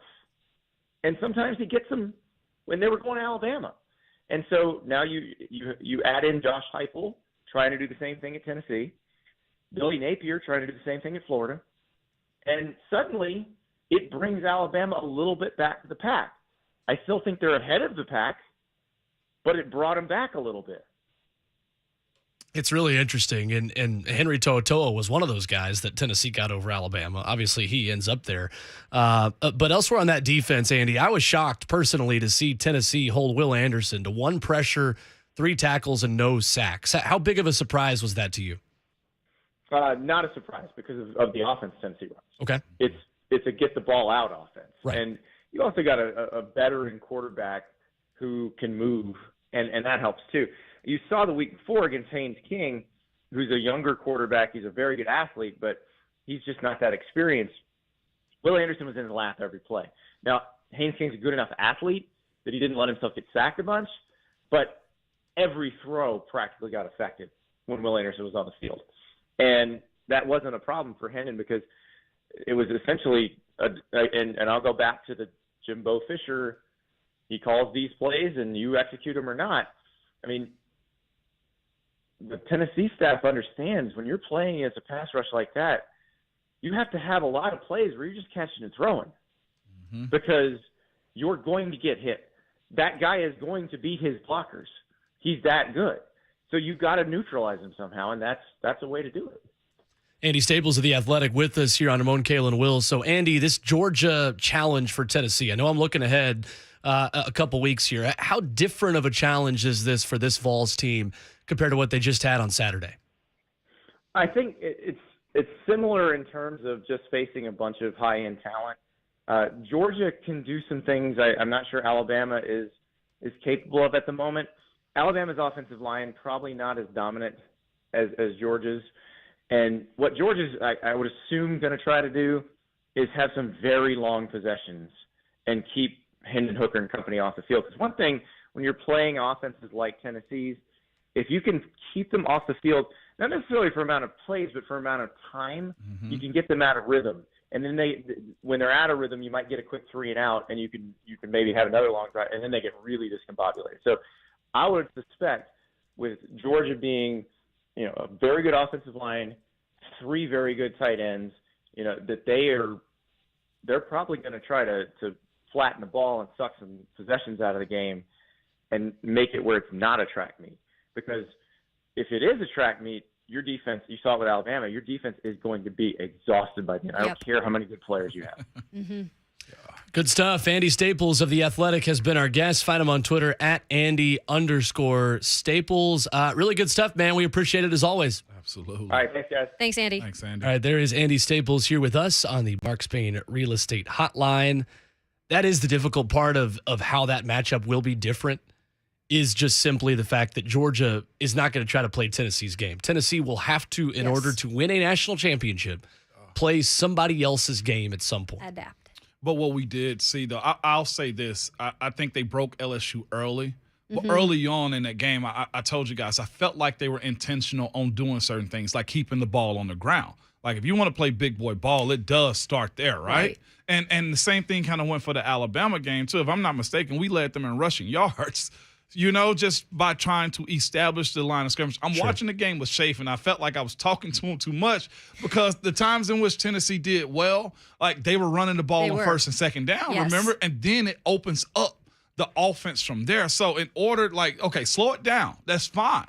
But if you're back-to-back runs and you get 4 and then you get 3, well, you got the whole playbook at that point. And then if Heupel's not afraid to go for it on 4th down, and I did question some stuff, I was like, kick the field goal. Lo and behold, here's a shovel pass again to even the game up instead of being down by 1.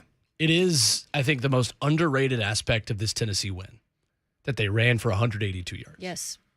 Jabari Small looked right over. And Jalen Wright had terrific games. Hendon Hooker had a 20-yard rush. Yeah. Only ended up with 56 when it was all said and done. But Tennessee averaged 4.7 yards per carry.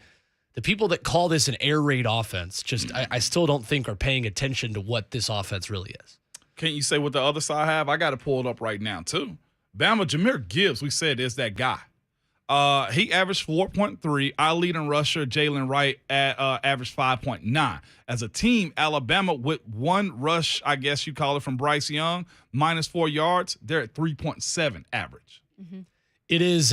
It felt like Jahmyr Gibbs had about 200 yards in that game because every time he would break big runs and get in the second level, it was about 20 yards from the end zone, and those would have been 70-yard runs had they been on the 30. That guy is as good as advertised, maybe even better than I expected. It's just crazy because we're used to having seeing Bama have that running back or those running backs and those wide receivers. Whereas this guy, and they have some wide receivers, I'm not going to not give them credit, but this guy does it all. I mean, he is their do-it-all guy. The issue real quick is their leading receiver was Cameron Latou, the tight end who hadn't really done anything. I'm okay with that. Yeah. When we come back, we hit the headlines that we missed on the way out and finish up on the Titans story headlines, the Titans storyline with Rhett Bryan of Titans Radio coming up next. It is Ramon, Kayla Will, powered by All Four Seasons Garage Doors, 104.5 The Zone.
Back with you for one final segment, a Victory Monday, a big orange edition of a Victory Monday on 104.5 The Zone. Ramon, Kayla, and Will, powered by All Four Seasons Garage Doors.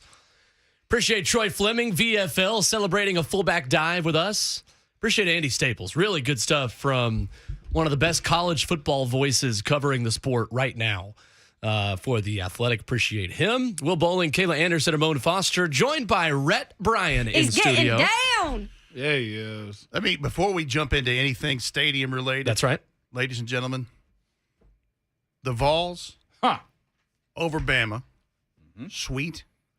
All Bama, who is sitting there going, yeah, take your lap, whatever, shut up. Someone on Twitter, and I need to find this and retweet it, put it very well, very succinctly. It wasn't just about beating Bama. It was about a program coming out of the doldrums of hell in 4 coaching changes in 10 years and checking another box off is the way they put it. It was LSU. It was Florida. Now it's Bama. Yeah. It's more than just about beating the Crimson Tide. And it was so well put. Whoever that is, I will find it and retweet it. But have to say that. So absolutely. Just take it this week, Bama folks. Because this is the way it is. Yeah, and this victory lap ain't going to just last for these 4 hours. We've got time. We have got time. Jonathan Schaefer. And the scary thought, Bama fans, is this. They beat Georgia and they can run the table. Yeah. And you basically, we mentioned this earlier, you're going to have an SEC playoff now. Ole Miss and Bama for the West, and Tennessee and Georgia for the East is effectively what you got. But Rhett Bryan with us here to talk about this Titans Stadium report from Nate Rao of Axios Nashville, who has been on this story since the start a while ago. What can you tell us now, the most recent update that he gives this morning, and just providing your insight about the deal struck between Mayor Cooper, Burke Nihill, and the Tennessee Titans organization about a new domed stadium here in Nashville? Well, it's another major hurdle in this process that is, one that has been going on for several months. And obviously it's not through. There's red tape and there's some things to get through, but this is a major hurdle that they have an agreement with Mayor Cooper in this thing. The first major hurdle was getting $500 million from the state of Tennessee that Governor Lee signed off on. That was the minute I was like, okay, this is real. This is life, and oxygen was breathed into this. And now this is another major step. Now, the other part of this is this goes before the Metro Council, and that's where it can get dicey. From what I understand, the sentiment and the feeling is that it will be happening. It will happen. It probably will take some time. Right. But that's where we're at in this. And I've had people, tweeting me like, well, what about this? What about that? First of all, you're right. Nate Rao of Axios Nashville has been on this from day one. I think it's interesting. He said domed stadium in there. Yes. He did not say retractable roof. And maybe that was just for, shortcut in posting a column.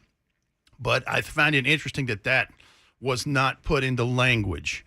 And so that's something to watch in this. And then I've had people say, well, what about finding land and all that? There is no land to find. It's going to be on the same site. Yeah. So if you're a Titan season ticket member, parking lots A, B, C, D right there, just across the street from the pro shop. That's where it would be constructed, and then they would tear down Nissan Stadium. So land acquisition is not a part of this like it was 25 years ago. But, yeah, so now it goes to Metro Council. Yep. Can I ask you this real quick? Somebody brought it up. And anything's possible in this. Real grass or turf in this situation right here? Well, I would think if it was domed permanently, it would be a turf situation. For sure. Right. But you can look at the advances that have been made in that stuff. What the Chargers and the Rams play at SoFi is the latest, greatest stuff. And who knows what it would be by, 2026 or whatever this ends up being. So, but yeah, I would think if it's that. And if it's retractable, then obviously that conversation changes. Of course. But if I'm guessing, that's what I may be reading too much into the tea leaves here, but that's what I'm seeing out of this is that it's permanently known.